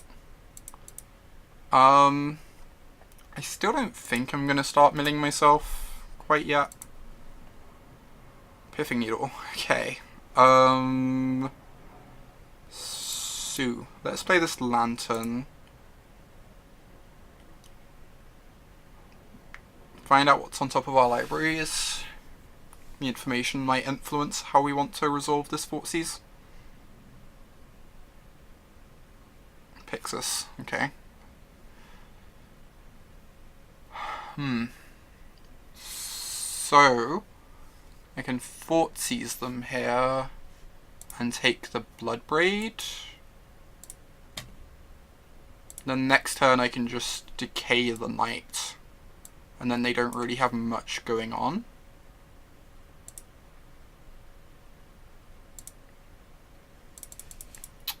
I almost wonder if I want to, like, mill the Scavenging Ooze. It makes their clock so slow then, if they don't find a threat off the draw step. I guess it's kind of risky though. Whatever, we'll just pass the turn. Milling the Pixis is pretty good anyways. Yeah, I'm happy I didn't give them a Hierarch there, so... I guess I'd probably slightly prefer they have the Hierarch than the Voice. But anyway, we can mill away this Pixis. Since we're not going to be able to cast it next turn anyway, we kind of want to find lands.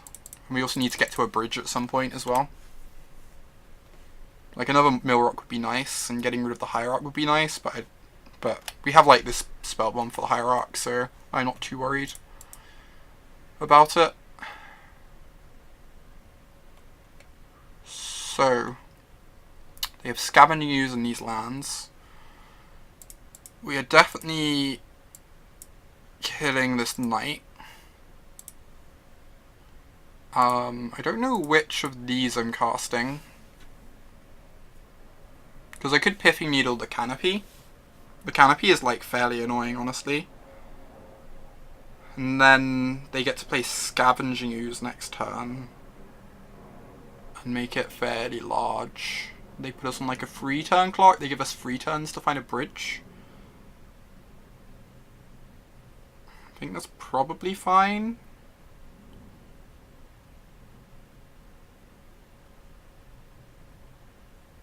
I think that's probably fine.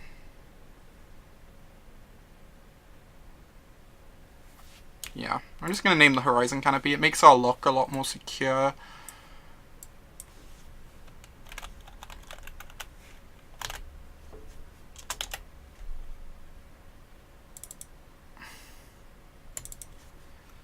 And we want to try and mill ourselves as much as possible, because we really need to find a bridge. So I'm just not gonna bother milling the Hierarch. We can kill it anyway with the Spell Bomb.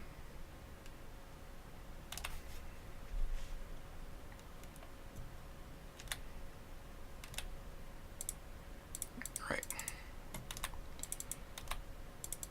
So next turn they attack us for 7, and then the turn after we die.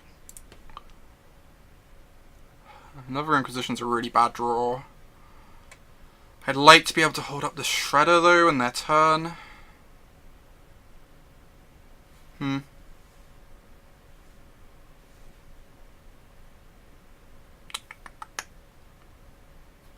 After this turn we have 1 turn to hit a bridge. I guess if we mill the Inquisition, we give ourselves outs for Ancient Stirrings into bridge, which wouldn't work the turn after. It means we're giving them 1 draw step, which is a bit scary, but I think that's fine. We give them 1 draw step, but we make Ancient Stirrings into a possible out this way, whereas otherwise it wouldn't be.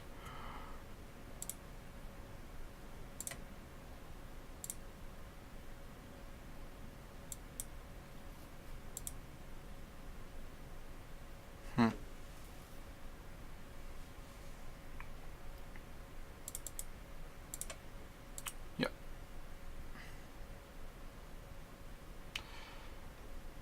Oh, poo. They have a second Hierarch.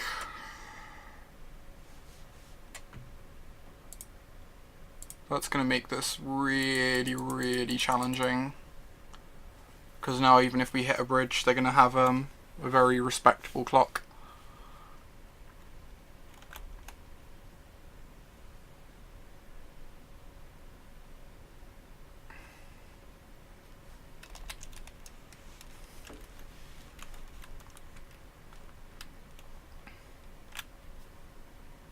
I don't know, it's entirely possible we're meant to name Scavenging Ooze instead of Canopy, since like they have so many essentially blank draws in their deck if we do manage to find bridge in like 2 turns. Killing a Hierarch before combat doesn't change anything there, because then they just attack with the Voice as well as the Scavenging Ooze. I wonder why they didn't eat their Bloodbraid Elf. That's kind of strange to me. I guess there's no rush to kill a Hierarch, huh?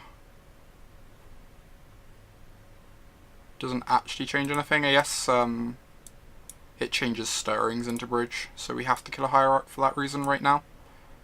Yeah, that makes sense. So we're gonna upkeep mill ourselves. We're just crossing our fingers we can find a Aurora bridge here.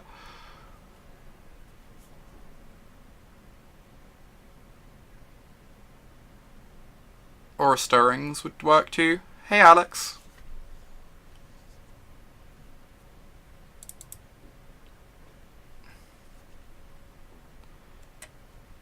And if we miss on this, we'll be sacking our Lantern. The Lantern shuffle. Okay, this is good enough, I think. I think this is good enough. This means only one of our 3 bridges in the top 5 cards gets us out of this, but that's fine. Nope.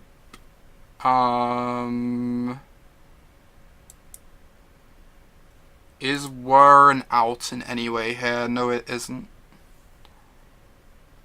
Yeah, we're 1 mana short. It's kind of sad. This matchup seems awesome for us. Opponent's just playing like a bunch of mopey creatures, but we kind of like stumbled a bit on lands early on and drew too much discard. That's fine though. That's fine. Definitely want these welding jars. Kinda want this Padeem if I'm honest. This Padeem actually seems decent here, which is weird. I could consider this sort of stuff. They might have Stonies in their board. In worst case scenario, you just like trade them with a creature. And the final question is Aether Grid, which I think is a no. I think we don't want Aether Grid. So we are cutting a Grafdigger's Cage. I think I'm probably going to cut a Needle. We kind of need Needles against Knight of the Reliquary specifically, but we have Light Decay and Pulse for that. So the Witchbane seems terrible. To cut 2 more cards. Could honestly cut a Millrock without too much problem. We're cutting the one that doesn't exile because of Ancient Grudge. And what's the final card? Yeah, like Academy Ruins is probably pretty bad. Yeah. I'll take out the Academy Ruins. They have Blood Moons. And, like, probably a Ghost Quarter in their deck, and actually, we're bringing in Padeem. Taking out Academy Ruins is really ambitious, huh? Let's just take out Thoughtseize. It's probably fine. Lots of their cards are kind of redundant anyway.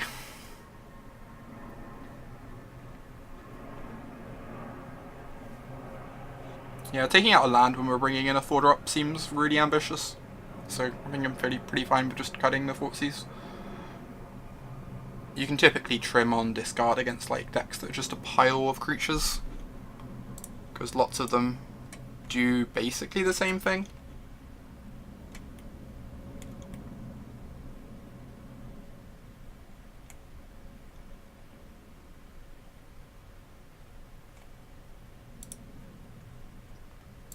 Alright. Excited for the next game. Hopefully we can steal this back now.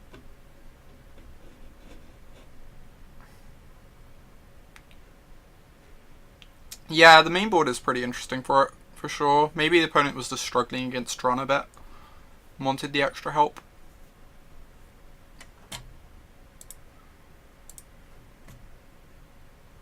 This is probably fine. Like, it can find a bridge, and then has 2 welding jars to protect the bridge. This hand actually seems pretty good, to be honest. We don't get to, like, see their hand or interact much, but we get down a fast bridge, and the bridge is going to be protected. So, that seems fairly appealing to me. We also have the Mox Opal, which gives us some play against a Blood Moon, which is nice.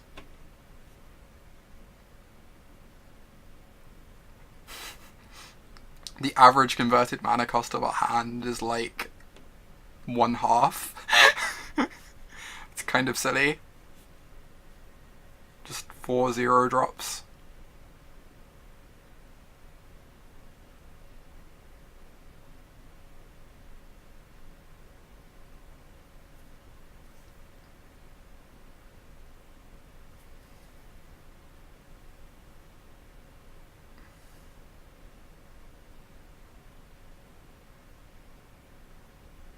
Opponent, please. I want to do my things.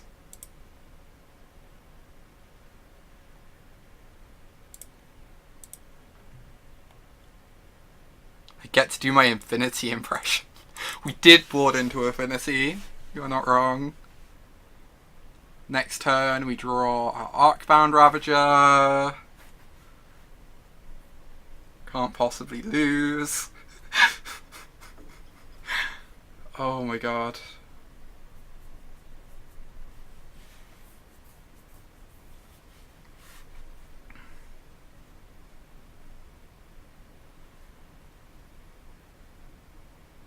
Opponent.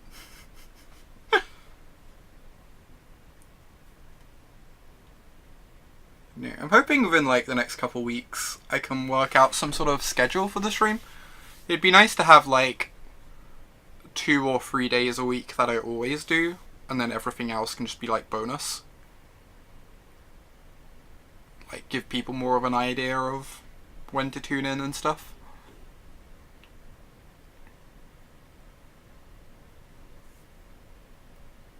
If we draw a land next turn, we get a turn 2 worth a bridge, potentially. It's kind of stupid. Or if we hit an artifact. Yeah, if we draw a land. Yeah, it seems like awesome. Or if we stir into a land. If we choose to do that.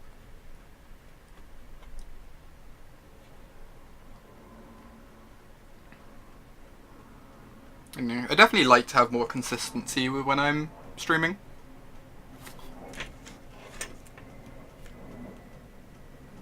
Because like I'm really enjoying doing it at the moment, but I'm aware it's a bit all over the place with timings.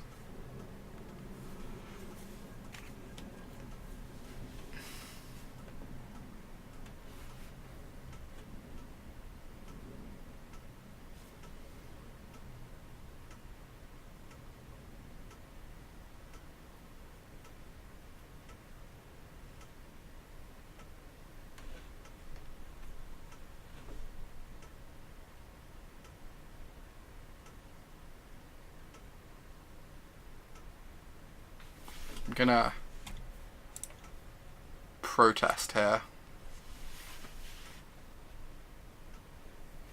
opponent is being a slowpoke.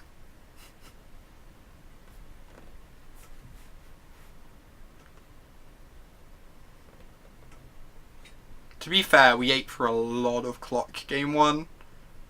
So, like, even with them sitting around here, we're still behind on clock.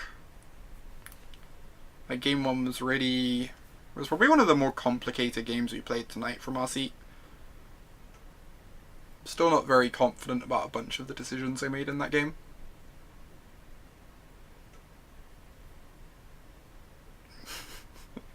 What gives you that suspicion, Charlotte?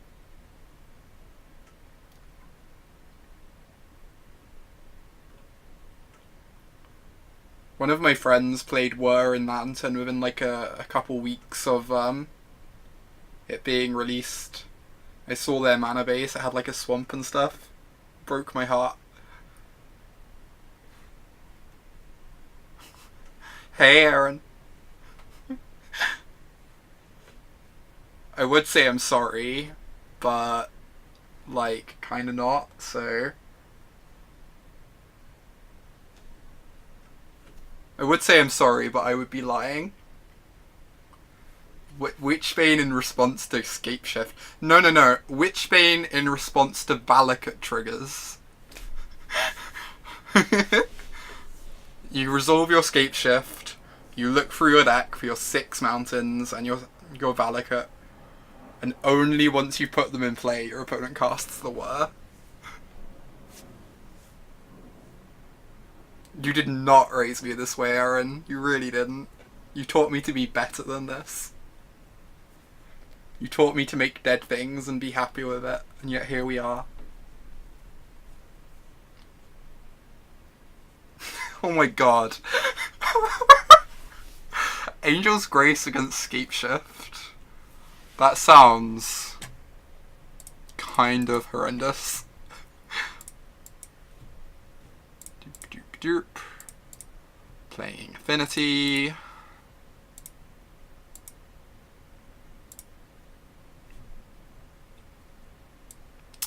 Yes, I just take this Lantern. I'd almost just take the Inventus. I guess the Inventus Sphere doesn't cast Whir. I'm just going to take the Lantern.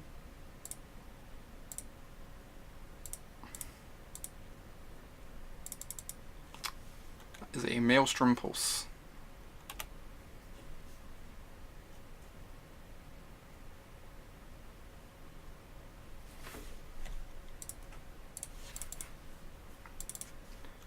Alright. I should turn off the Slowpoke. Most likely. I imagine that's fairly annoying when our opponent is now actually playing. Hey, a Shredder. That's a good one. We can kill the Knight of the Reliquary. So I'm just going to pass the turn. Hand Vomit. Path to Exile? What? Yep.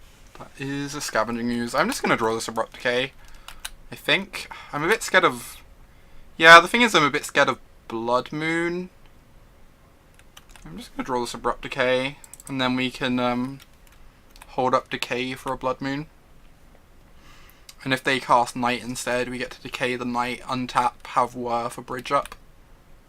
And the Bridge has 2 Welding Jars to protect it, so it's probably going to be really strong.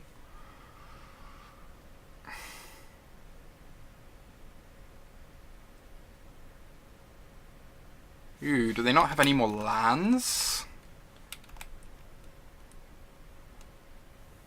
Let me tell you about a card called Maelstrom Pulse.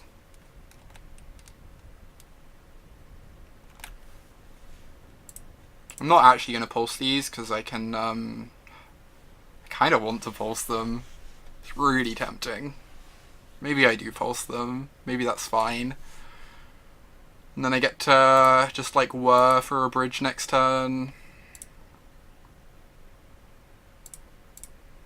Yeah. This stops the most damage as well. It's kind of spewing a pulse, I guess, but whatever. They have a Bolt, a Path, a Knight, and 4 mystery cards. Let's get rid of this Glimmer Void. Hey, a Bridge. Bridge is good. Bridge means we can work for another mill. Yeah, opponent's done. Opponent is completely off it, which is understandable. Opponent oozed value. Oh my god, apology. That's just upsetting.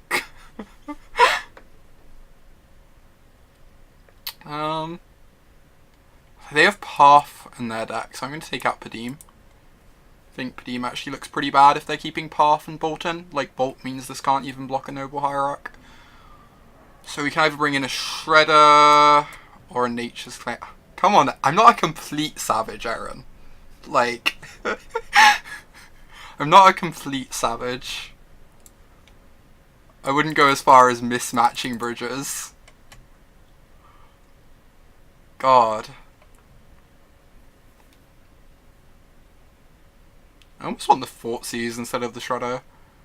I kind of want to bring like the third Thoughtseize back in. Padeem sees a very tiny amount of play. The only person who's really playing Padeem is BBD, but BBD is a huge advocate for the card, so I'm trying Padeem out. I've been like reasonably impressed so far. He also advocates Ether Grid though, which has been much worse. I think I want this Thoughtseize on the draw. And I can probably take out this Ruins now that Padeem isn't in the deck, because I've lowered my curve a bit.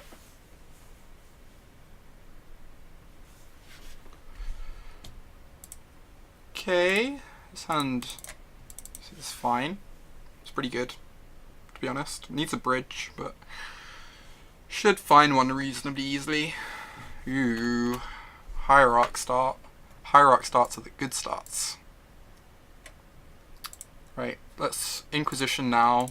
Try and take a Stony Silence if they have one. Or a Gaddock Teague.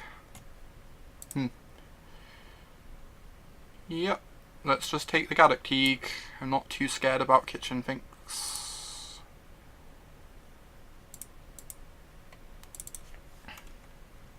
Yeah, this is fine. I was wondering if how aggressively I want to crack these baubles, because I have Lantern in hand. I don't actually need to save the Scry. I guess I should have seen what card they were drawing. That was a punt. Yeah, I could have complete knowledge of their hand right now, and I don't, because I messed up the baubles. I'm going to crack one in case I find a Mox Opal. That makes sense. And then I can keep the other one. Keep a Mox Opal online. Hey. Hey, friend. How are you doing?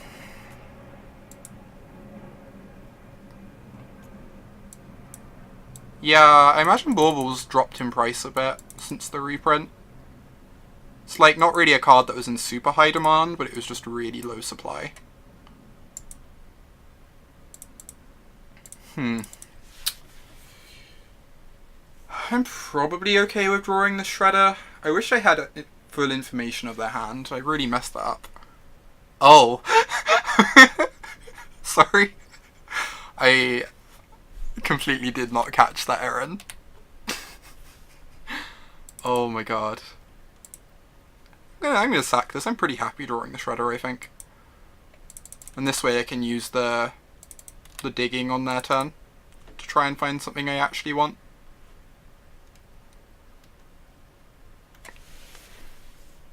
I wish I had full info. It would make this a lot easier.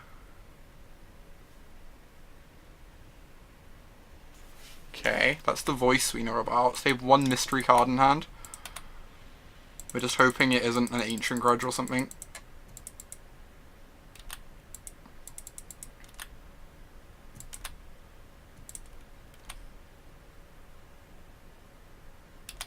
I feel like if it was an Ancient Grudge, you're probably just meant to like grudge the Lantern right now. This is okay enough to draw, I think, because it kills the Noble Hierarch. And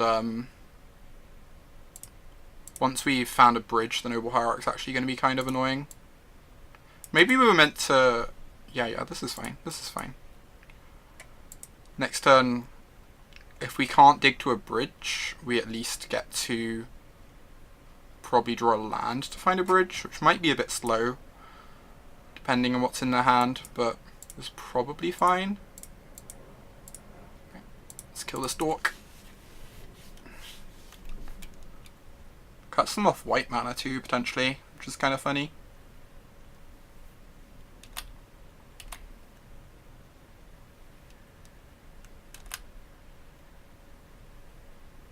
Cool. The voice is gonna speed up their clock if they can cast it, but there's a decent chance they just can't cast it.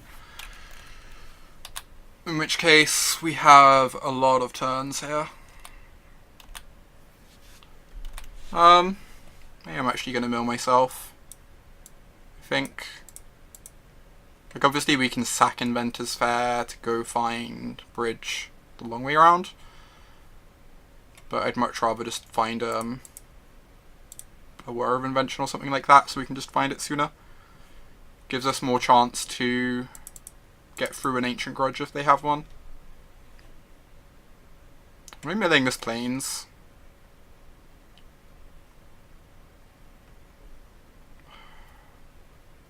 Maybe?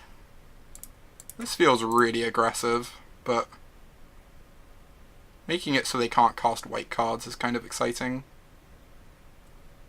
Okay, so we're going to draw a Whir. We're going to cast it in our turn to play around this voice.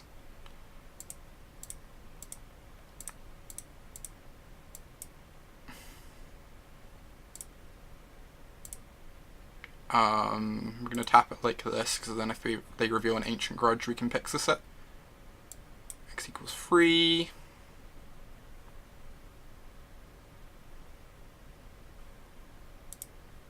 Bridge. Pass the turn.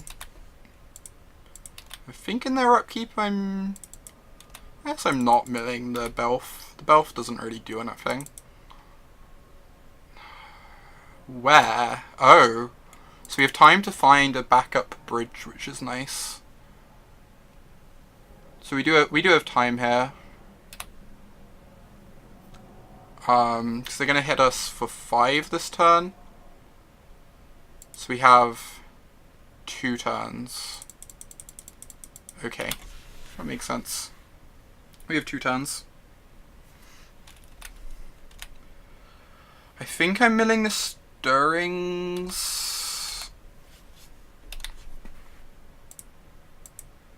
Like, the Stirrings gives us a lot of looks at a bridge, but I kind of wanted to get rid of their land anyway to cut them off with Bloodbraid Elf next turn. So, which inclines me to use the Pixis, I think. And, like, even though we cut ourselves off of Stirrings into bridges a line, like, we potentially dig ourselves deeper into a Whir, so it's probably about even overall. And now they probably can't win anymore, I assume.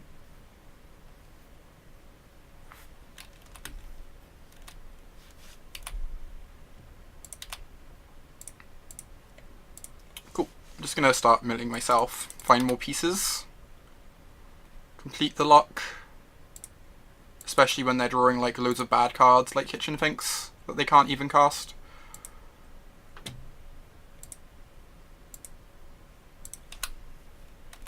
Bridge is a busted Magic card. It is quite dumb. You are not wrong, Alex. It is quite the dumb Magic card. I am loving this Stone Raining we're doing over here. Can we just talk about this Stone Raining we're doing over here? It's delightful. It is delightful.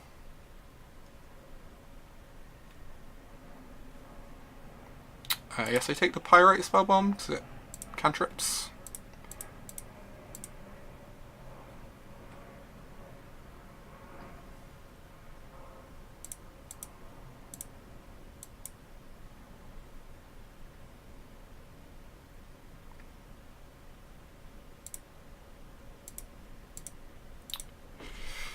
Derp derp derp derp derp. Look at me spinning my wheels.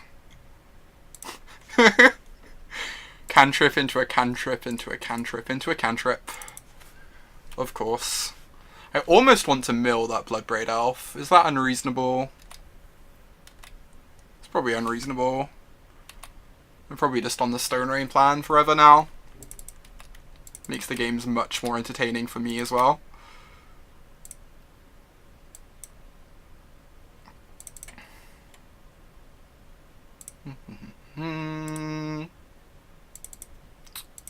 Yes, Scavenging Ooze does literal nothing. Cool. We even took out Academy Ruins, so...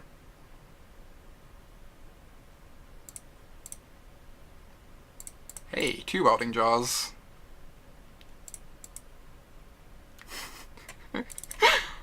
That is like the highest Storm count I've ever had. I just don't play Storm decks, so... Storm count 4?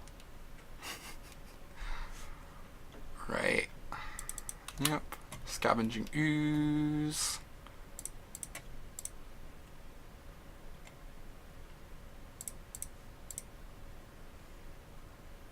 What opponent doesn't realize is that by continuing to play, they're just giving me more fun.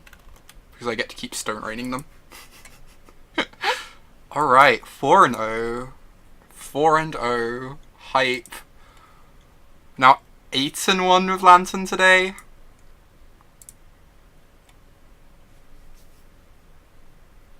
This is quite acceptable, I think. Right, this is probably going to be my final match today. I don't know. There's a bit of me that wants to like play another league, but I'm aware I actually need to go food shopping later, so I've got no food in the house. I was thinking I might stream over the weekend at some point though. I don't really have that much happening this weekend. I want to play one of the Moxes over the weekend, and I have a date tomorrow, but like the rest of my weekend is just empty, so I might actually stream on whichever day the Mox isn't on. We've seen a decline in Lantern since the PT. Do you think that's deserved or an overreaction? It's probably deserved. The deck's like pretty good, but it's very tough to play, and I think this has actually a keep. Triple Lantern's kind of rough, but having Inquisition into Bridge is really strong. I know. Date is hype. It's been a while since I've been on one. Do more sealed so you can look at pools. It's the only logical thing to do. Actually, I might... this is a good matchup for us. I might... what was I going to say? I might play a couple rounds of sealed after this league. Just because I don't feel like signing off yet, and I'm in the middle of a sealed league, but... Yeah, it's very easy to hate out. My date does not know I play Lantern. They know I play Magic. They've not been told anything about, like, Pro Tours or whatever.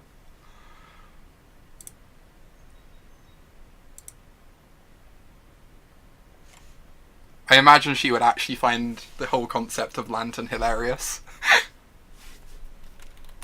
Wow, that is an aggressive Galvanic Blast. Oh my god, Aaron. Ooh, that hand is not very good. Look at all this shade. The shade is real. I'm just going to take the Ravager because it's the relevant Magic card. And like none of these other cards do anything. Wow, my opponent's hand is really, really bad against me. It's like really good against the mid-range decks, but it just doesn't put any pressure.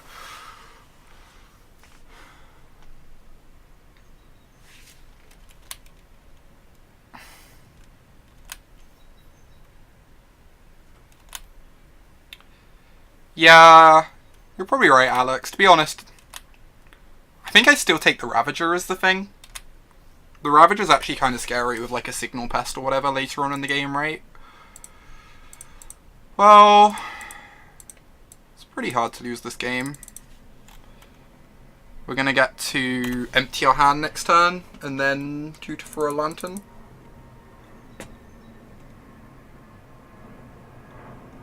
turned down a Stacks player once. Oh my god.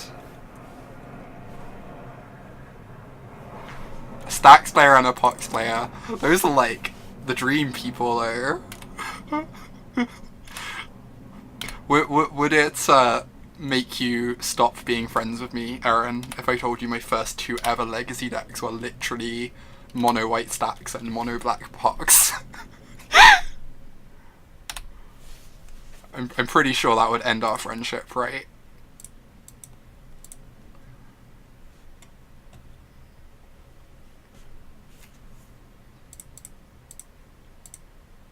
Pox is delightful. I just like Cursed Scroll.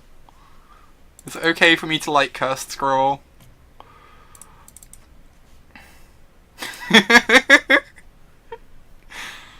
Oh my god. We've got this Whir on top of our library to go find a Pithing Needle for Ravager, so I'm actually just going to let them draw the Ravager. It doesn't do anything.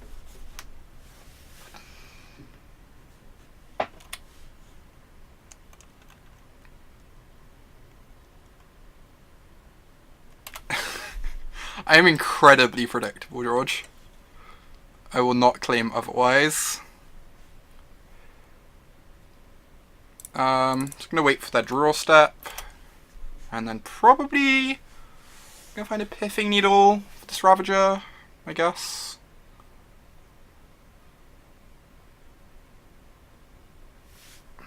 Cool. And then over the next couple turns, we can go find a Milrock.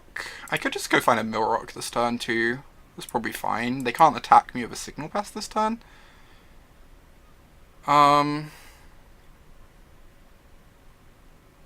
It's probably more responsible just to...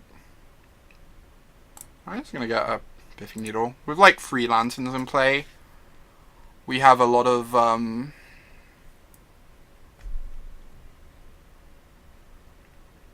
ability to control our opponent's draws with that, right? So it's not like we're in any rush. And the moment we draw a land, we can go find a Milrock. Like, so many of their cards are just dead now. But I think I just don't want to take too many risks to them, like, assembling this Ravager and the Signal Pest and, like, somehow alphaing me over 2 turns. Especially with, like, the Steel Overseer making the Arcbound Ravager bigger. Just can't really be bothered with that nonsense.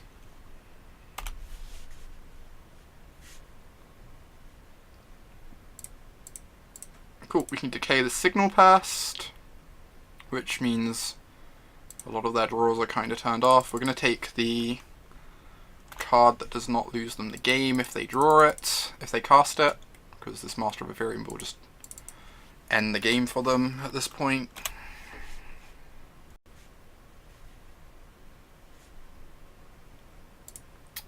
Just going to kill Signal Pest main phase, otherwise they get to attack with their 1-power critter. We're going to want to kill it at some point anyway. This game is just like 100% over. Opponent can't actually win.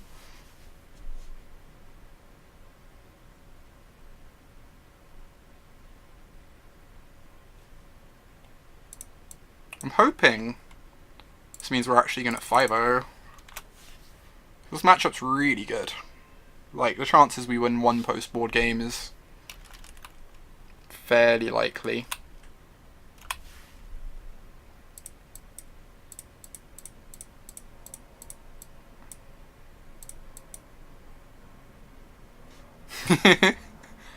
And why wouldn't it be the Living Guild Pact, George? I'm still amazed at how bad the Living Guild Pact was.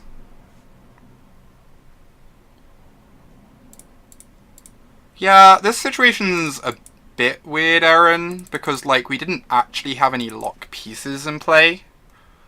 This is on Arcbound Ravager, right? So we can just let them draw the Ornithopter and it doesn't matter. Cool. We didn't actually have any Milrocks in play. But their deck's so bad at breaking out of this sort of position that even without the Milrock, they were still basically just dead.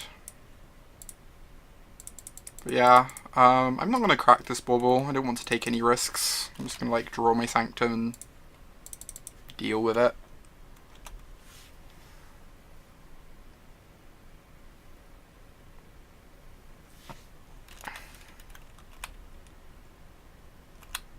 just going to keep milling ourselves towards more mill rocks, basically, so we can end this game faster. Ooh, that's exciting. So, set a draw step stop. Upkeep stop even, sorry. Upkeep stop. So if we don't want to draw the card on top, we can whir before our draw step.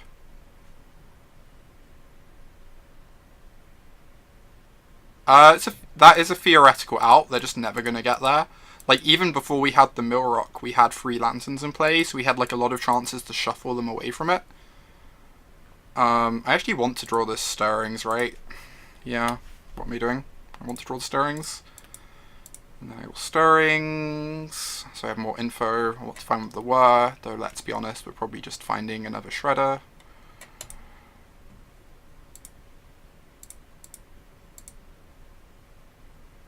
The other theoretical out would be like they draw, you know, 3 Signal Pests and an Ornithopter. But again, it's just like so unlikely they'd get to do that even through the 2 reshuffles we had on table.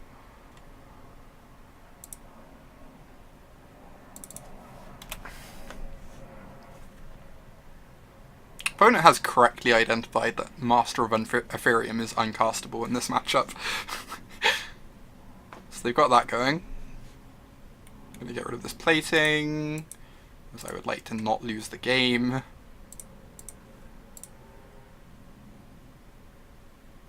Cool. Opponent is done. What does my sideboard guide say for this? Because it's like a 10-card sideboard. So Decay, Grudge, Claim, Clasm, 2 Jars, and a Pithing Needle. And the recent addition to the sideboard is Aether Grid, so we're going to bring that in and try that card out. We take out the Witchbane, the Cage is Mono Garbo, we take out 3 Caesars, a Shredder since it's worse than Pixis, because Ancient Grudge, take out something expensive. We need to cut 1 more card, because I'm bringing in this Aether Grid. I could see just cutting the whir if we're bringing in Aether Grid. Maybe that's greedy though, maybe we just need the 6th bridge. I could also just cut another mill rock. I don't hate that. God, this Aether Grid just looks so bad. Like, we're cutting artifacts and stuff in order to make room for the Aether Grid. I don't know. We're probably still meant to have it in, but cut a Bauble? No, I like Bauble. Bauble gives you really explosive starts with Mox Opal. I mainly cut Bauble against decks that are bringing in Stony Silence. I like to trim 1 or 2. Because it makes you slightly less weak to specifically turn 2 Stony sometimes. I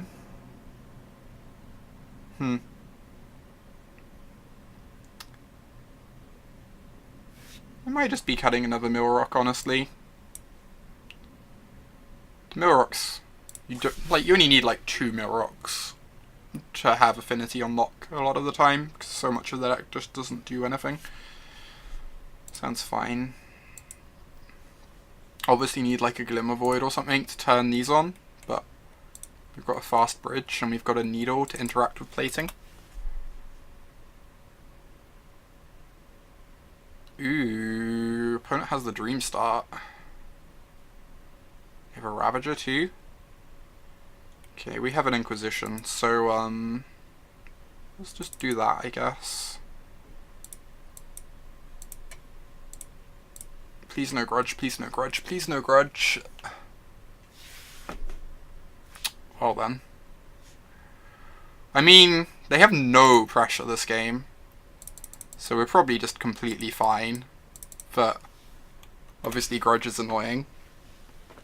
Yeah, grid is like a way to like grind against ancient grudges and just kill all their X1s, right? It seems fine. I'm probably just being overly picky about it or something. They're going to sack loads of stuff to this Ravager just to put us on a clock, which is annoying. Yep. That's really annoying. Let's sack this Bauble, I think, because we kind of need some more action right now. They're drawing an Ornithopter.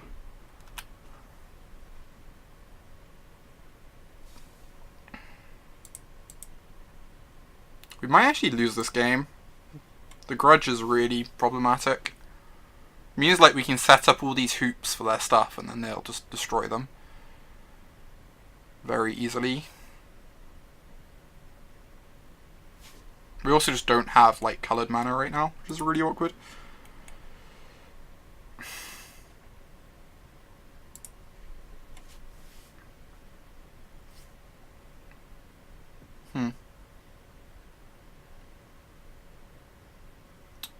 Still not really. I guess I just have. Whoa. That is so aggressive. What? Why would you do that? That has to be just wildly incorrect, right? Because now this is exposed to like grudges and claims and abrupt decays. Well, now they've sacked the Ravager. I can either name Blinkmoth Nexus or Cranial Plating.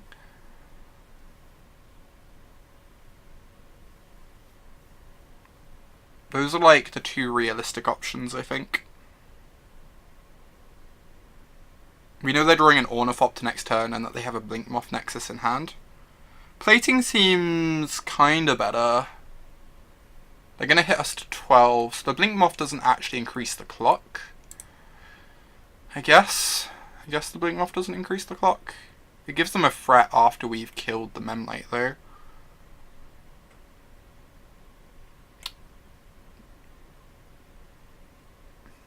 It's true.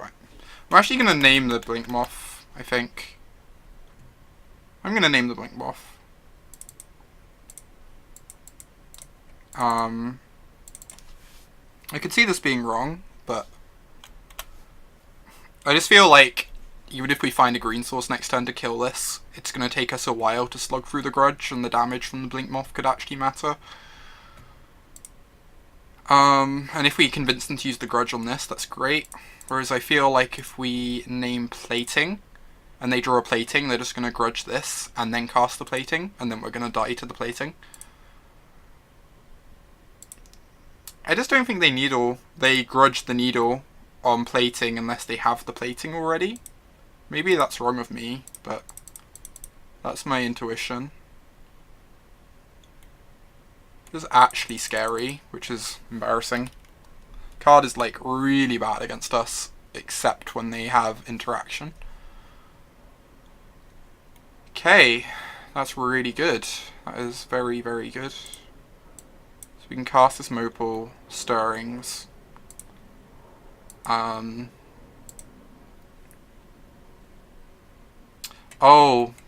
that was maybe dumb, because now we don't have the Pyrite Spellbomb up. It's worked out though, because we found Welding Jar. So, yeah, Plating is definitely a nice preemptive name. You're not wrong. Like, in the situation like this, where we get down a bridge with protection really easily, having protection from Plating is really appealing.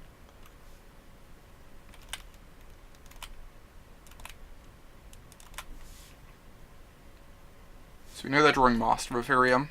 It's possible, it's likely they don't even play it, because they have the Ornithopter in play. And they don't want to stop the Ornithopter from attacking once our hand's empty.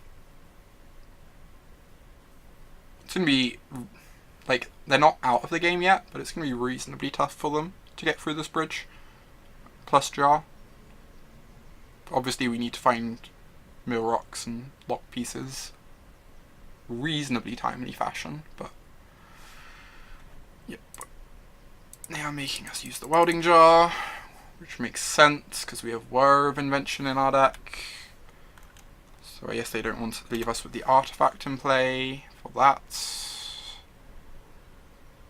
So I guess I just play this Darkslick Shores and pass, and we just chill here for a while.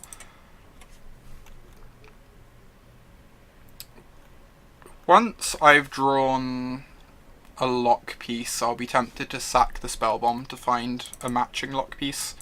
But for the time being, I'm not really in any rush, I don't think, because they can't attack us anyway in any meaningful fashion.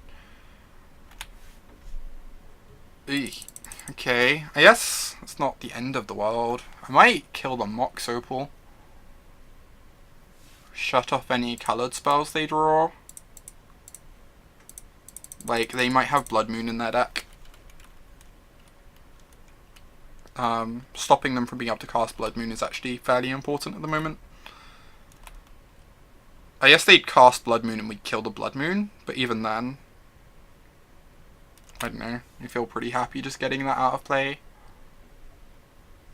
Cool, they found another coloured source. So I guess I just take the 1 poison.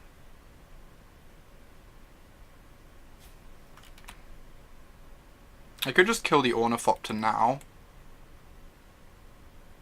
And then I get to sack the Spell Bomb next turn to just draw a card. Yeah. I guess we're going to want to kill the Ornithopter at some point anyway, to get ourselves Hellbent. And, like, even though we could save Decay for a Plating, the fact is without any 0 power creatures, Plating does nothing anyway, right? So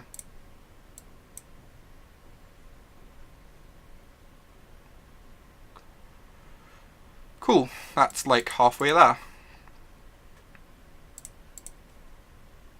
I'm gonna be blind activating Pixis, just because they only have so many outs in their deck at this point, and we're like very capable of just blindly getting rid of them.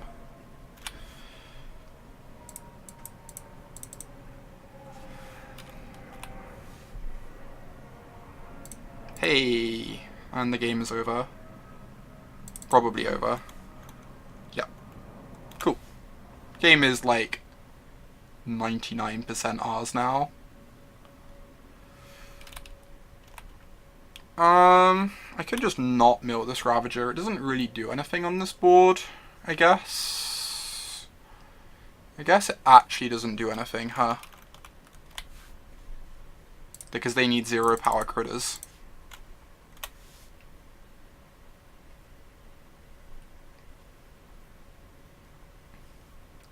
So we're not going to bother trying to improve our draw yet, we're just going to make sure they don't draw anything. Because that way we can go end step, exile a thing that they want, untap, exile a thing.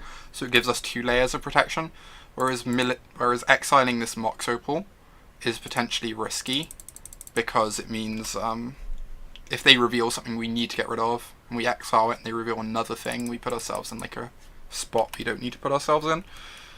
We might as well just be as patient as humanly possible. Whenever we see a dead card, just like accept that we're drawing an Inquisition or whatever for our turn.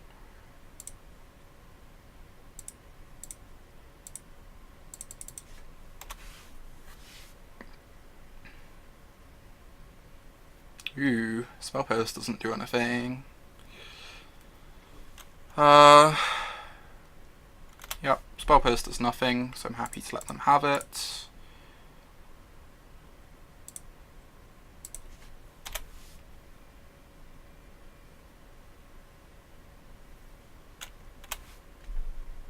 Just being super patient until we lock this game up, which the Aether Grid should do.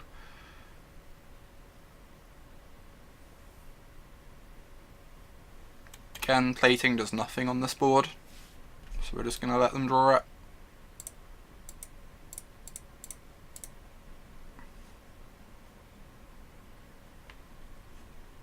Yeah, this is fine.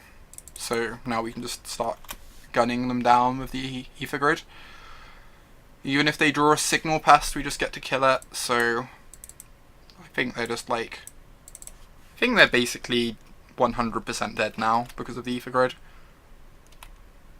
And like, this Ether Grid's obviously looking decent here.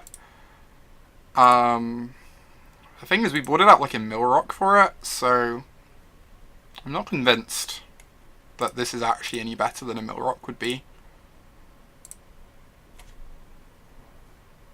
Like, I think a Codex Shred, like a third Codex Shredder, might just be a better in this scenario than the Ether Grid, or like functionally the same or whatever. So I don't know. I'm still a bit unconvinced by the card.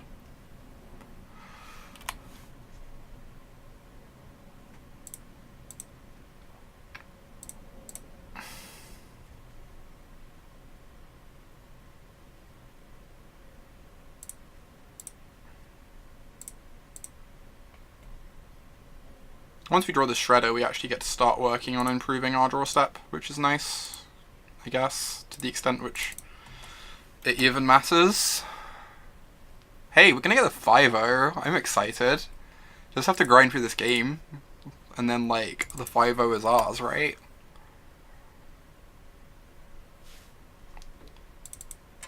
Yeah, this can't be Stony Silenced, which is nice in some matchups for sure. Like, I understand BBD's reasoning on liking this card.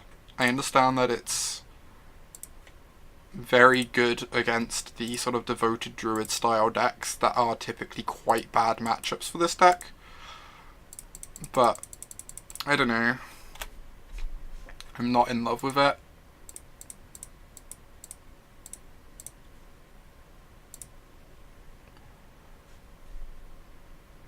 Alright, just go get another Shredder.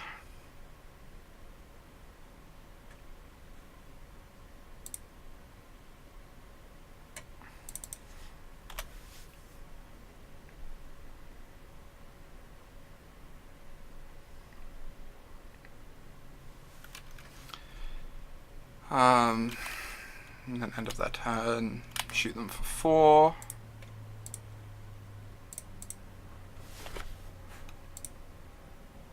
Guess I should be doing it this way, huh?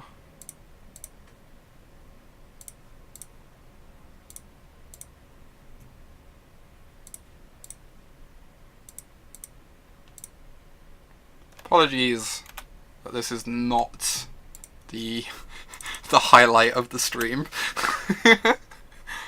One downside to playing Lantern, you do have to do this bit of the game sometimes. I actually don't mind it, I find this, like, kind of amusing, but I can imagine it not being the most entertaining watching experience, I don't know. Alright, just keep shooting them. Hey! 5-0 hype! Oh yeah, I'm so happy.